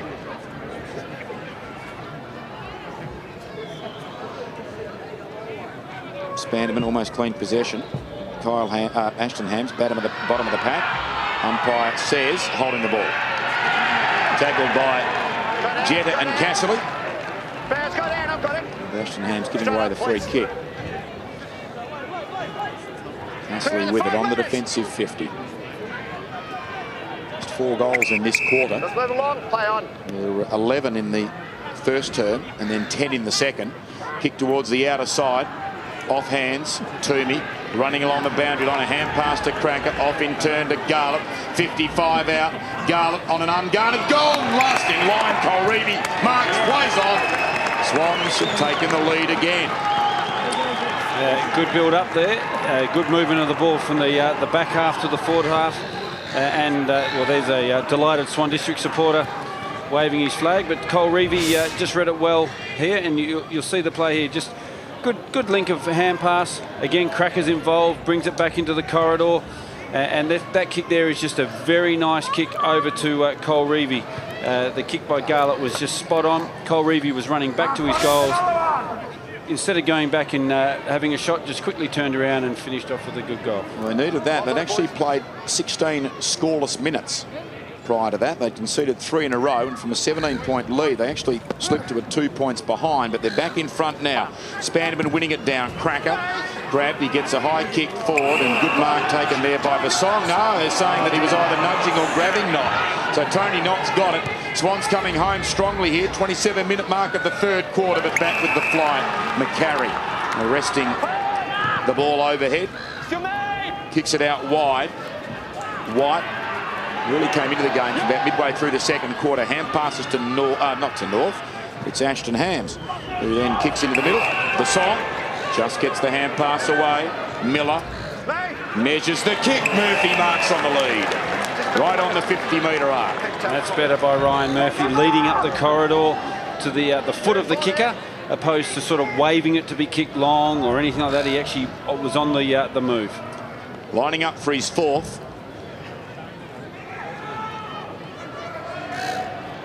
1 in the first quarter, 2 in the second. Can he get one in the third? 55 metres out. He's normally an accurate kick. That one fades left. He again had the distance easily. Went about 60 metres in the air, but just fading. Play on by Swan Districts. Roberts, yep, with the footy. Hand passes beyond the defensive 50. A bit of a fumble there by Thomas Roach. Then he gets it on to Casserly. Casserly beaten by the siren. It's been a very absorbing duel this afternoon, and that quarter belonging to South Fremantle. They kicked 3 goals 2 to 2 goals 1, and as a result they've trimmed a 10-point half-time deficit to a mere 3 points going into the last quarter. South season very much on the line, the defending premier. It's 6th versus 2nd. Souths need the win. Come get your ride, come get your ride, come see how fun it's gonna be alive. Come inside, and baby, get your ride, get started. Keep giving up, the feeling don't stop, keep on, 'cause you really got me reeling, you got me spinning, baby, now I'm singing, yeah, yeah, yeah. Ooh, come get your ride, come get your ride, come see how fun.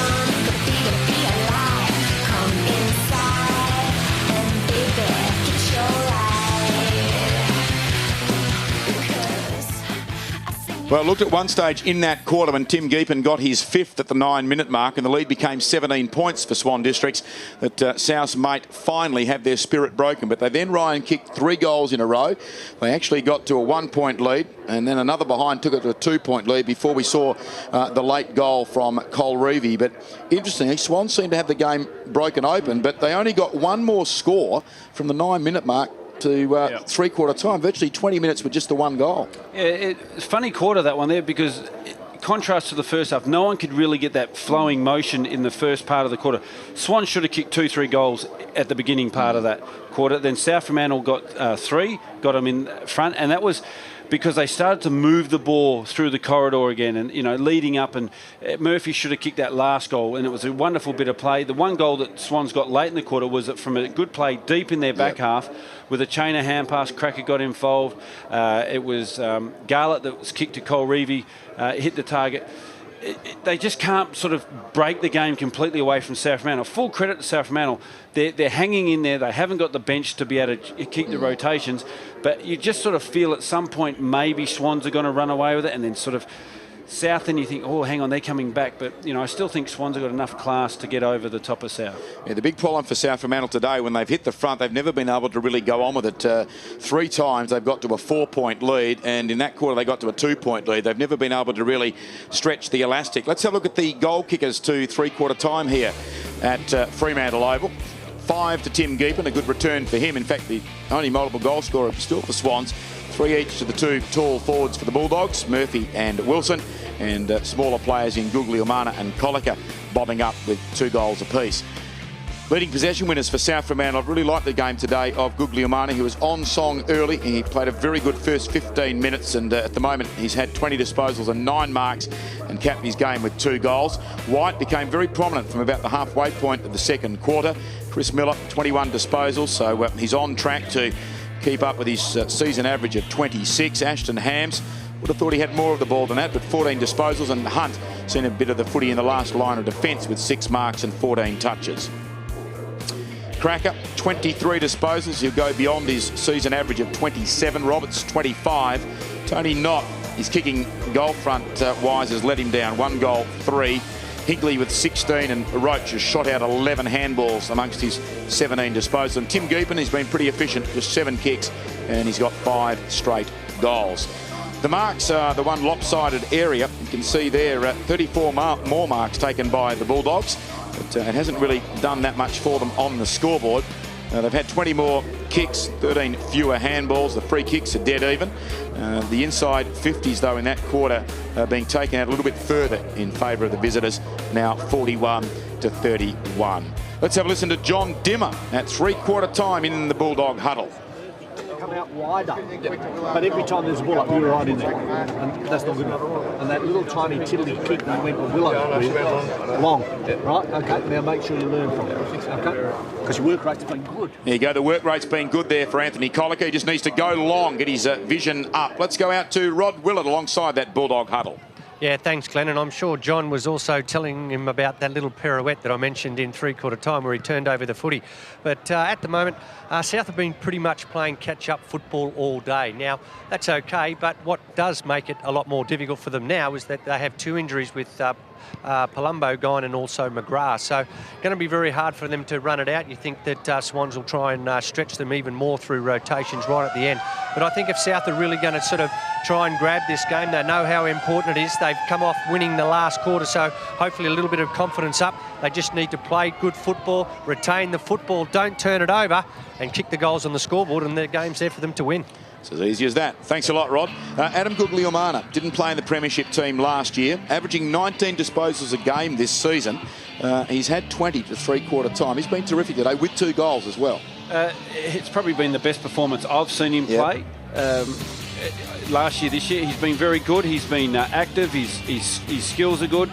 He doesn't take a backward step. You know, when the heat was on in that second quarter in front of us, in front of the members here, he was in amongst it all. He was standing his ground. He's only a small fella, but he's just worked really hard, and they just need to work hard around and give him a bit more time and space as well, because he's working hard at the contest. There he goes, streaking away in Guernsey number 2 and feeding the handball off to another youngster in Mitch Carter. He kicked us 2 goals in his preceding 11 games, Guglielmana, this season, but he's got 2 today to 3-quarter time, and he's certainly been in the play with 20 disposals, so he's going to increase his season average of 19 by the full-time siren. The Bulldogs have been sent on their way. There's Phil Narkle, the man who won a Sandover medal, played with St Kilda, and then came back as an inaugural Eagle. Used to wear, I think, Clancy Pearce's number 36.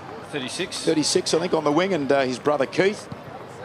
Was Keith number 9, I think, just testing my memory, but he used to wear the black and white helmet, but who's a terrific player, Phil Narkle. Silky skills with one Narkle, Keith Narkle on one wing and Phil on the other. In those days in the 70s and 80s out at Bassendean, they're pretty hard to get over the top of.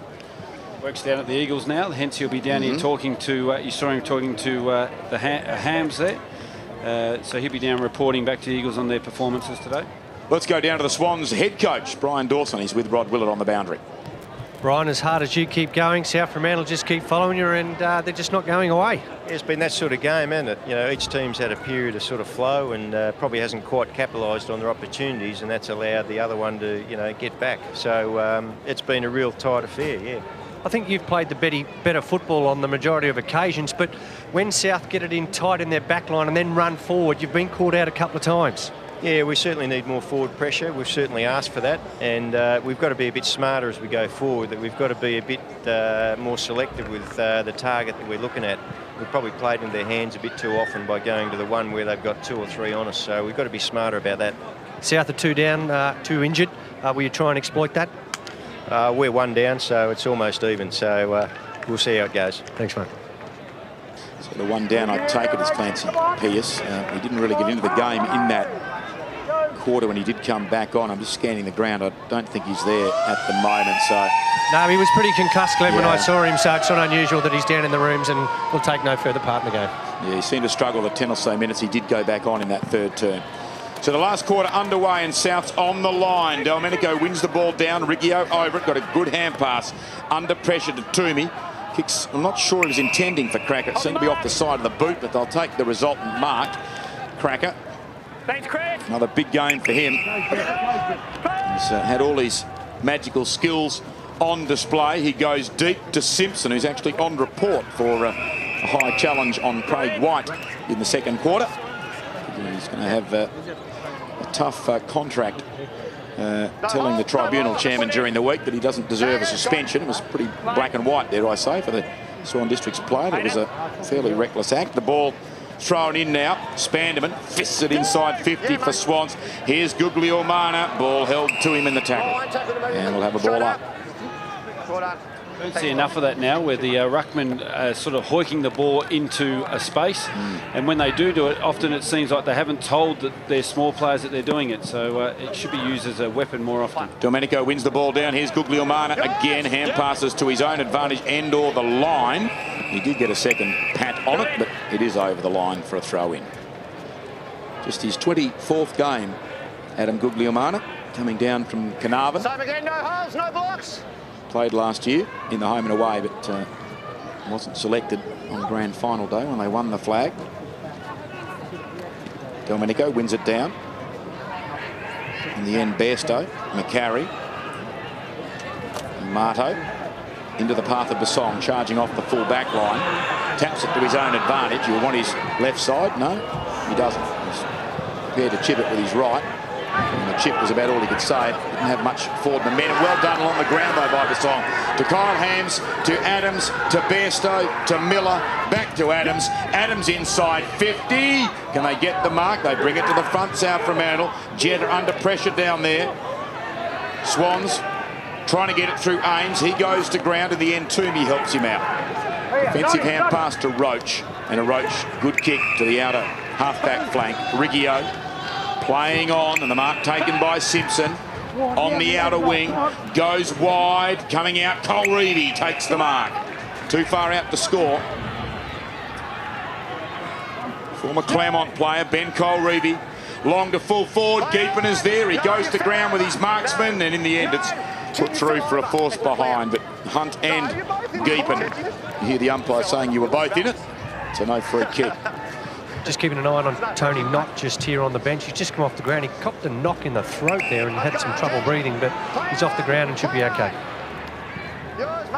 Kick into play by Hunt towards the outer side. Roach couldn't mark. White on the ground does well. Gets it up to North, back to White, back to North. Now on to Delmenico, now on to North. And he's just forward to the half-back flank as he goes towards Murphy. Good spoil leaning around by Ames. Pratt gets it to Cracker by hand along the ground. Roach picks it up well. Back to Andrew Cracker. Just forward to the outer wing. High, inside 50. Big leap down there by Colreevy. He wins it when he hits the deck. Shoots on goal, but perhaps he had a bit of vertigo. because he's missed to the right-hand side for a behind. That was a big leap. Good second effort. Yeah, that great was the recovery. That was the pleasing thing to see in that contest. Kick into play, and the mark has been taken by North. So the lead stands at 5 points. North chipping it back into the corridor to Amato.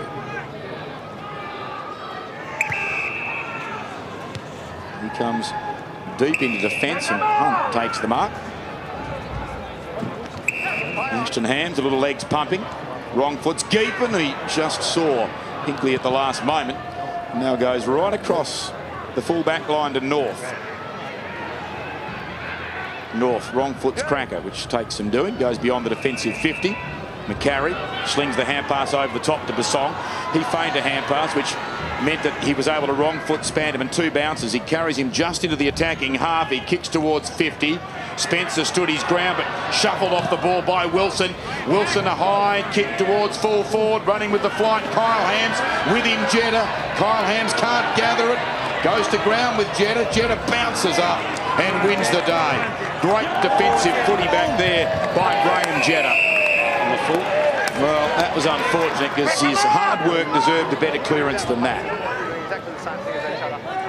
Nathan Phillips with it. Pops it to 50. Craig White, good gather, but he's gathered by Swan's number 16 in Toomey. Hand pass to Casserly. Gets it off in turn to Riggio. Not short enough for Wolferton on the stretch. And not very content to see it out for a boundary throw-in. Noel Carter, the premiership captain of 1980, when the highly publicised Malcolm Brown this week was the coach of the Bulldogs. Played with Richmond as well, Noel Carter, in the VFL. Here's Roach on the defensive 50. Gets it off by hand to Pratt. Pratt across the half-back line. They're going to try and go down the outer side now through Hinkley. Riggio's running hard, and he'll be rewarded, well, if he can go back and get it with a possession. Gets a hand pass forward of the play. Roach deep into the pocket. Cracker takes the mark. Too easy there. Not enough pressure applied by the South Fremantle midfielders as that ball is going through from their back half. Cracker coming in for his 27th disposal, which is his season average, and he's still got about 20 minutes left in the game. There's 20 seconds now, Andrew. You've had 20 seconds. He's kicked 1 goal, 19 goals for the season in his 12th game, so he's been good when he's gone forward. The angle's reasonably tight, he's reasonably skilled, but he still misses to the near side. So 3 behinds, the only scores of the quarter, and they've all gone to Swans to give them now a 1-goal lead. Hunt, powerful kick, back-tracking Delmenico, off hands Roberts. He can put Swans deep inside 50 again. Oh, awkward bounce down there. Not gets it, goes short. In fact, Not gets it now. It was kicked to him by Geepen unselfishly, but Hunt, what a cruel bounce. That's the problem with the ball that's not round. Hunt did the right thing. He backed himself to charge out and get it, but the ball, you'll see in a moment from the Roberts kick, bounced Ryan straight over his head. Yeah. And there were 3 Swans players behind him. And there it is there. Just nothing he could do. Good unselfish play there by Geepen to kick it to Knott. But go back to the contest, and it was Josh Roberts. Yep. Who recovered quickly. It was a 2-on-1, and there was actually another 1 or 2 South Fremantle players just near the contest. He recovered the first to actually get the ball going forward, and that's the beauty sometimes of just getting it in there quickly. You don't know what's going to happen, and that's a classic example. Ball bounced back in the middle. It's won down by Spanderman. Quick hand pass away though by Kyle Hams to Bairstow to Phillips. He goes to ground. Still a chance for Swans to clear, and they do. The hand pass has been flung out by Simpson. They still keep bullocking it forward. Wolferton by hand to Cracker. He's shunted unceremoniously. He kicks up to half forward. A swat by Amato, as good as a kick all the way to the wing, but still a turnover. And twice today we've seen Toomey with centering kicks that have come off the side of the boot. Miller gets into the path of Adams. Adams deep, but he's missed the target by a long way, and Ames has marked it. A couple of times into the corridor, Toomey's had a horrible missed kick. And in the same place. Yeah. Now Jetta's gone short to Hinkley. Hinkley by hand to Pratt. Pratt from centre half back gives it everything. High kick. in front. Hinkley, Colreevy held his possession. Knott goes to ground. Oh, they're saying holding the body. I think the tackle really stuck then, but they're saying it's holding the footy. They play on immediately as we see a replay. The Song tackles him. Yeah, interesting. And meanwhile, Souths have got it. Hand pass from Adams to Chris Miller. They're held up. Back to Colligan. Back further still to White. He accelerates. Puts them inside 50. Magumba with a big fly. Aims the big fist. And Magumba and Riggio take the ball to ground for a baller. Paul Magumba hasn't really got into the game all that much today. No, he hasn't had just the 6 disposals. Hasn't had the impact he's had in games over previous years. Yeah, he's got a double palm there though to Adams. High kick running with the flight. Murphy can't manufacture a diving mark, and Spencer content to take it over for a throw-in. 2 goals the margin in favour of Swans. We've seen Souths come back from similar margins 4 or 5 times today and hit the front, so they're not done with yet. Over the back, Ames won it down. Bairstow tackled, holding the ball. Free kick to Swan District's captain Josh Roberts. See there, he didn't make contact as he tried to drop it on his boot, Toby Bairstow. Roberts goes very wide. Clever mark by Geepen. Got his opponent under the footy. Squaring kick. Hatumi, let's see if he can have a better disposal. Yeah, he goes towards the lead of Colreevy. Good grab. And an equally good kick, that time by Wade Toomey. And Colreevy can line up for his second. And there's a 50-metre penalty. It's a guaranteed second. It's a clear mark and you kick the footy away. Kick the footy away. And here after the ball had come from the grass, that's slack too. No one went to stand the mark, even though I guess it was a formality. But a 3-goal lead now. And by my reckoning, that is their biggest margin. They led by 17 at the 9-minute mark before they conceded 3 straight goals in the 3rd quarter. But an 18-point lead now is Swan's biggest, and I don't know whether Souths will rally again from here. And that action there, I mean, that was a very good mark by Colreevy, and it was Guglielmani on his mark. Kicked it away. Just disappointing. He's had such a good game, and in one short moment can just ruin it. And you know, that's the look of a coach just, you know, pretty much tearing his hair out, saying, what more can I do? Yeah. And that's almost signalled the end of the game for South Fremantle. And with it probably signalled the end of the season. Roberts takes it off the ruckman's hands, puts them forward again. Knott did well there. The Song tried to get rid of him. Inside 50, Colreevy again. So Guglielmani, who I've sung the praises of in the first 3 quarters, is going to concede 2 goals to his direct opponent, or potentially 2 goals in the space of about 90 seconds. They were 2 wonderful kicks. Colreevy, had him, done Cole, because both kicks were to his advantage, Colreevy's advantage, and there's nothing a defender could do. You can't hit the arms, you can't, do any of those sort of spoils these days. You've got to hit the ball, and he couldn't get any. He could not, or would not have been able to get anywhere near it. His 2 previous goals, both coming in the second half. Can he get 3 after half-time? He can. 4 goals the margin, and you'd think it's all over now. Beyond the 12-minute mark, 3 goals to Ben Colreevy and a 24-point lead to Swans. And Guglielmani makes his way to the bench, and on comes Ashton Hams. He's played well, Guglielmani, and I'm sure he'll learn from that. Yeah, he has played well. Is he much of a defender? He plays more mid-forward, I would have thought. Yeah, I mean, it's the best game I've seen him play, but unfortunately just blighted in the last couple of moments. A bit of time in the weights room in the pre-season wouldn't hurt him either, I wouldn't think. Ben Colreevy, 3 goals. Gives him 15 for the season. He was pretty handy last year. He kicked 25 for them. Spanderman palms it down. Miller, grab, lost it, goes after it again, gets it out to White. White now to North. North inside 50, Murphy on the lead. Couldn't quite take it. Off hands, Jetta. Spencer.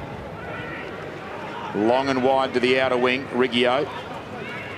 With him, White. Riggio goes back by hand to Hinkley, who tried to give it back to Riggio. Turnover though, Miller intercepts. Looping hand pass along the boundary line. North just tapped it down to Ashton Hams, as Ryan mentioned, just back on the ground. Back to White. Can't seem to go forward at the moment. Now McCarry gives it a big ride inside 50. Ames, big fist, knocking it down in defence. Phillips, hand pass, drops it. Toomey's feet. He gives it off to Garlett. Gee, backed himself there. The song almost had him, but the hand pass to Spanderman. On in turn to Walters. Walters goes to Colreevy. And right on him this time, Amato able to lean round and fist it away. All gathered by Carter. Runs into a brick wall. Chance in there for Kyle Hams to Amato. Back to Adams. Now on to Hunt. Props. And passes back to Corey Amato. Out wide to Craig White. White is still to Adams. Now to Miller. So they need to find the target now inside 50, and all they can do is find Pratt. Mark in defence. Good mark coming back with the fly. Well, there a chance here because Wolfen has just come onto the ground and he's free, and Toomey will kick it to him. And now running forward of him is a teammate in Walters. He'll take it on the bounce. He gives it off then to Garlett. Garlett goes inside 50. Cracker, a rare blemish. Dropped the mark. Chance for South to clear through McCarry. Feeds it out to Amato, and he goes to North. So South standing up that time, as they do on the outer side. The mark to Adams. Pops it into the centre square. Too high for Kyle Hams. Bringing it to ground was Garlett. Riggio, the hand pass. Spanderman. Quick hands by the big ruckman. Back to Garlett. Cracker won't drop it twice in a row. He takes that one full stretch overhead. Meanwhile, at Leederville Oval, as Cracker goes short and Geepan not paid him, and neither should he be. Mopped up by Hunt, but it's 91 points apiece in the co-tenant battle between East Perth and Subi.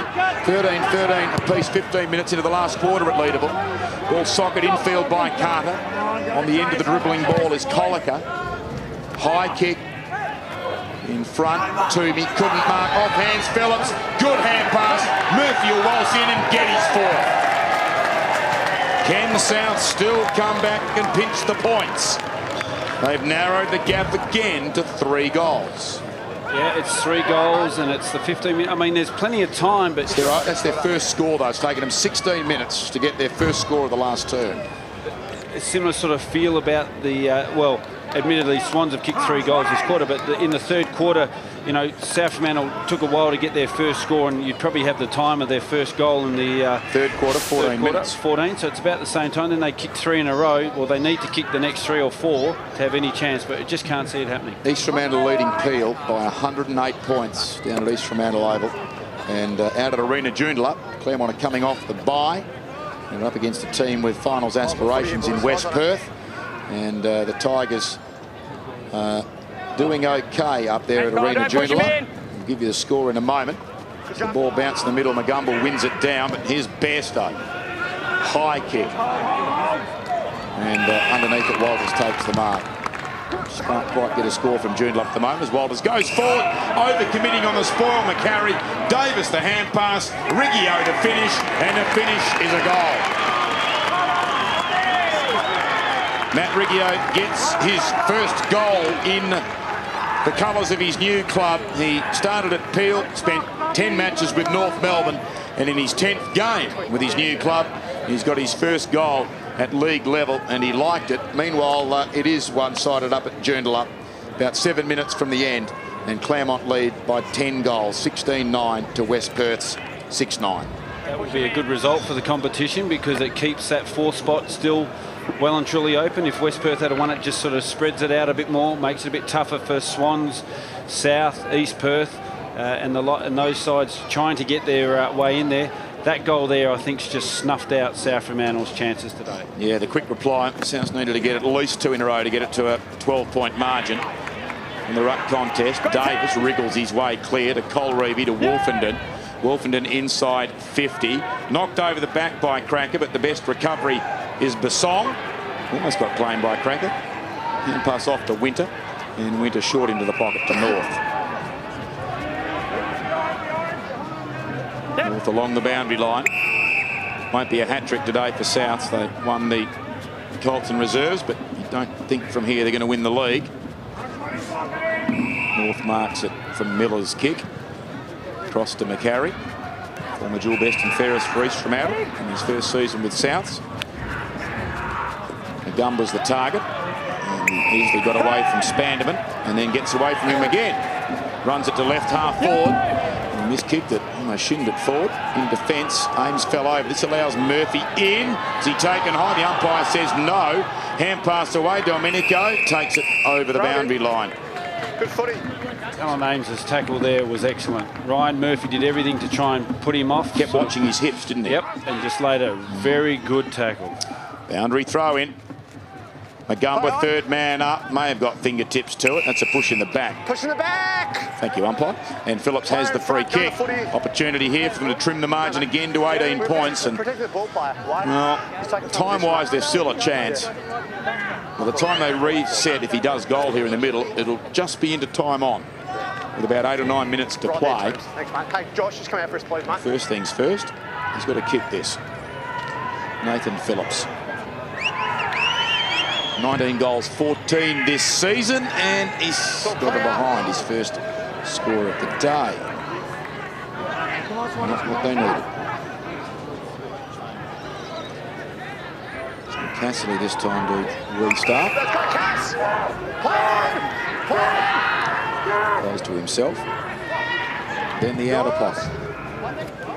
Davis is outnumbered 2-1 North. The big veteran with a big leap. Took the grab overhead. Hayden North plays on. Sweeping hand pass to Ashton Hams. He wrong foots Roach. Goes long, the little bloke, from 52 metres. And well done again, Ames leaning around and knocking the ball and not the arms of Murphy and putting it out for a throw in. Here's the grab of Hayden North using Ryan Davis as the step ladder. And a good fly from a man in his 122nd league game. Now the umpires are having a conversation here.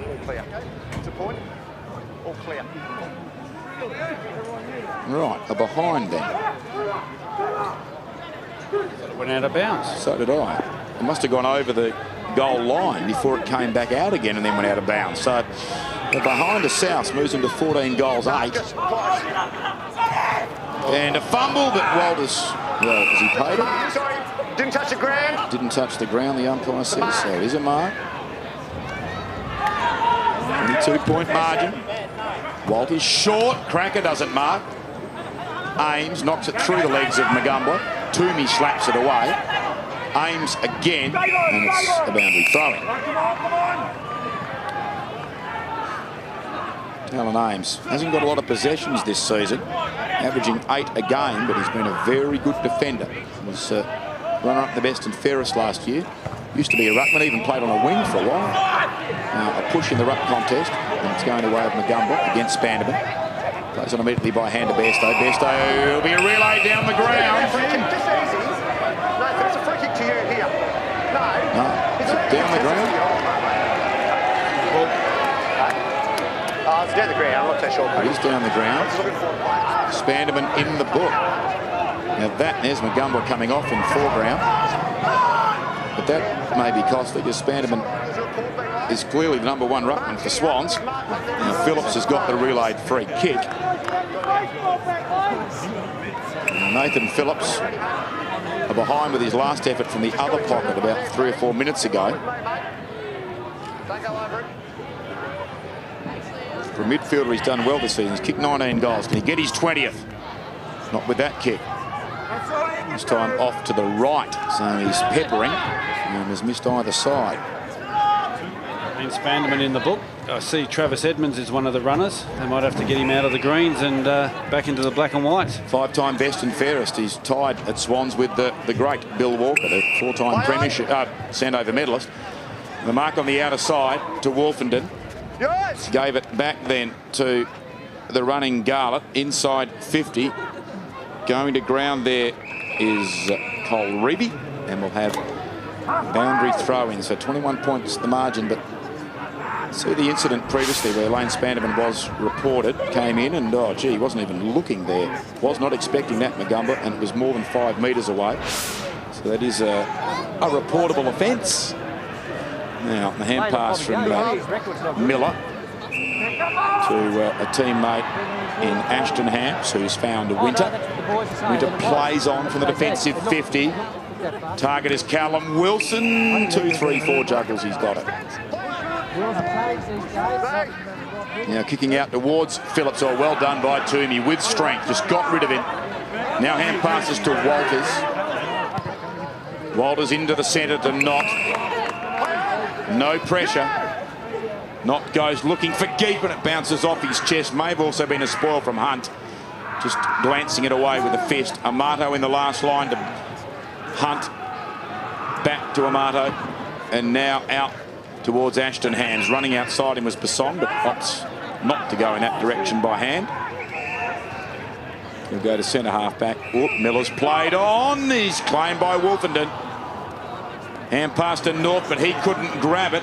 Delmenico, no free kick there because he ducked his head. Hand pass then comes out from North. Then Miller under pressure to Amato. South, the ball too much in their back half at the moment.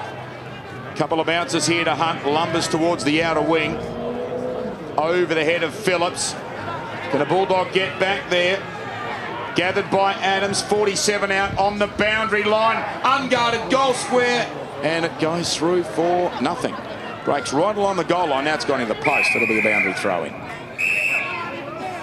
Well, South have peppered of late. Riders can't get a goal. Just can't get it through the ones that matter. Two bad misses by Phillips. Both from about 40 metres out, set shots. One to the right, one to the left.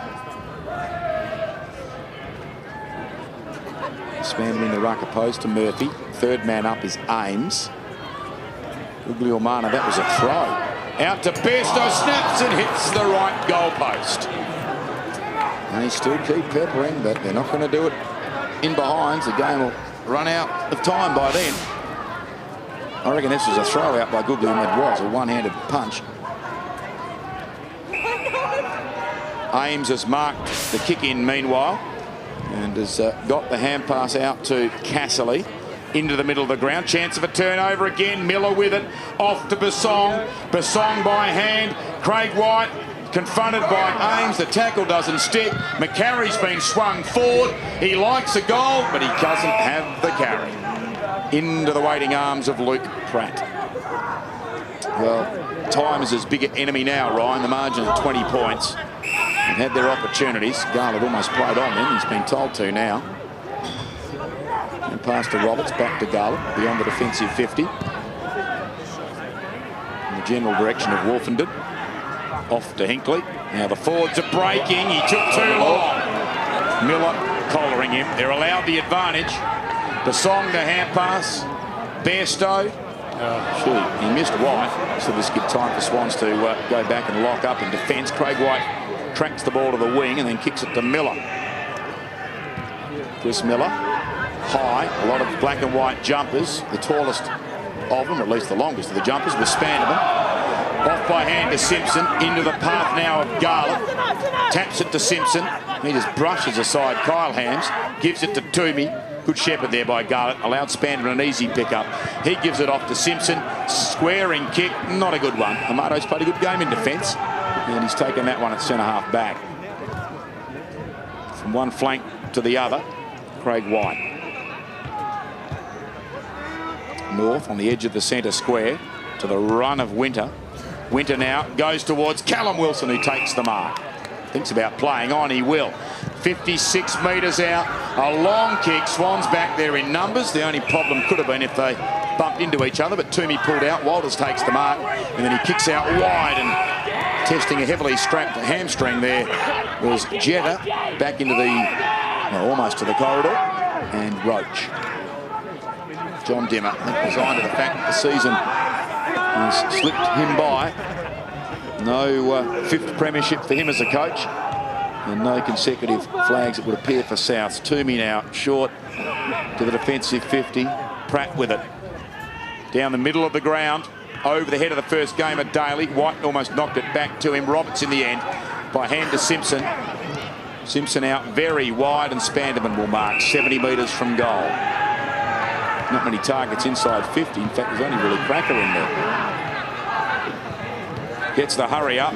Down there now. Daly in the first gamer takes the mark and can line up for his first score on his debut. Lane Spanderman's kick there was very well disguised. He shaped up as if he was going to kick it long to the top of the square, which wouldn't have been a good option because it was 1-on-4, and he pulled his kick and kicked it to his teammate in Daly. And the siren sounds potentially now on the Bulldogs season. It's just a matter of whether Swans can get a little fillip to their percentage with this kick after the siren. Be a nice way for Lance Daly, the 19-year-old from the Midvale Junior Club, to end his debut game. Oh dear, he's still looking for his first goal, but his team has taken the premiership points and they've done it pretty comfortably. You always had the feeling today that when they were challenged, they were going to have the answers, and that's the way it turned out. And the answers in the end was Clancy Pearce, nursing a little bit of concussion, goes out to congratulate his teammates. They've maintained second spot on the ladder. In fact, they've confirmed second spot on the ladder with a 21-point margin. 17-13, 115 to 14-10, 94. Still tight at Leederville Oval. They're beyond the 29-minute mark, and East Perth are leading Subi by 8 points. Another good result for the competition if Subi were to go down there. Claremont streaking West Perth to the tune of 65 points up at Arena Joondalup beyond the 30-minute mark, and it's game over down at East Fremantle Oval, and a 132-point win to East Fremantle over Peel, 26-17 to 5-11. And Peel's season of crisis goes from bad to worse, Ryan Turnbull. That's their, I think, 7th loss by over 100 points this season. It's not good, but we'll focus on this game, and our South's done and dusted now. I think they are. As I mentioned early on, you know, they've got 6 top 4 sides to play in the last 9. 2 games against Subiaco, who are 5th, who may lose today to East Perth. You were saying earlier before the game, they've had 1 win against the top. No, they haven't beaten the top 4 side this year. Have not beaten the top 4 side this season. You have to think that's the end of the season. There's Andrew Cracker, another 30-plus possession game for him today. And he is on song. Oh, I'm exaggerating. He had 29 in the end, nearly a 30-plus. But he's firming with every week that passes for the Sandover medal. But Josh Roberts in his first season as skipper, taking over from Adam Langby, pretty happy. His team is securing second spot. It looks like he's out on the ground with Rod Willoff. Yes, thanks very much, Glenn. Josh, good win. South never really gave up. They pushed you all day, and you cement second spot. Good stuff. Yeah, it was. It was a real tough game. It was obviously a four-quarter effort. It was, you know, sort of toing and throwing all day. So, yeah, it was good to get the 4 points. You went into the game without Ash Hansen. He's obviously been a big part of Swans the last month or so.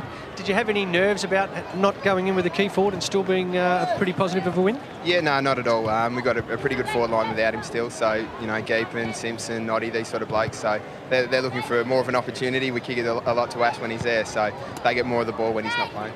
A slow start, but you're really starting to put some good football together now, and obviously must be a serious threat for the finals. Yeah, well, hopefully we've won 7 on the trot now, so yeah, we're gaining a bit of momentum. So yeah, all's going well. Good stuff, mate. Ash Cracker in great form, and mate looking very good at the moment. He's helping you out in the midfield. Cracks is killing it. Yeah, he's best on ground every week pretty much. So it's good to play with him. Good stuff, mate. Thanks. And the siren has just gone at Leederville Oval, by the way, in the tightest game of the round, and East Perth have beaten Subi by 8 points. 21-point victory here to Swan Districts. 5 goals to Tim Geepen, 3 to Cole Reevy, all after half-time, 2 to Knott. He was a bit errant up forward, 2 goals, 3. Murphy kicked 4, Wilson 3, but it wasn't enough to see the Bulldogs potentially keep their season alive. It was a lead at every change to Swan Districts. It was as narrow as 3 points, though, at the last change, but they easily outscored their opponents 4 goals to 1 in the final turn to secure victory and take a stronger grip on second spot behind Claremont. Chris Miller, 33 disposals. Another veteran in Craig White, 27. North, another veteran, 24. Guglielmana, 22, but had those 2 goals kicked on him by Cole Reevy late in the game. The Swan Districts track at 29. Roberts leading the way with 30, the skipper. Toomey a little bit errant sometimes, kicking the ball into the corridor from wide from half back, but he ended up with 27 disposals, and Cole Reevy finishing with 3 goals from his 11 kicks. Inside 50s at the bottom of the page, 55 to 44, and the hitouts easily favoured Swans on the back of the performance of Lane Spanderman, 48 to 33. One other stat we should give you is that up at Arena Joondalup today, Chad Jones has kicked 6 goals, 1. So he came in with an average of 6 goals a game. He's got another 6, 67 for the season. So he's on track for 120 in the home and away, and who knows? A lot of teams still looking for forwards at AFL level. He might get another game. Thanks a lot, Ryan. Let's check where we'll be next week. We're going to be at Leederville Oval, where Subiaco will take on Perth, the bottom side having a bye this weekend. We'll see you then for round 14. Bye for now.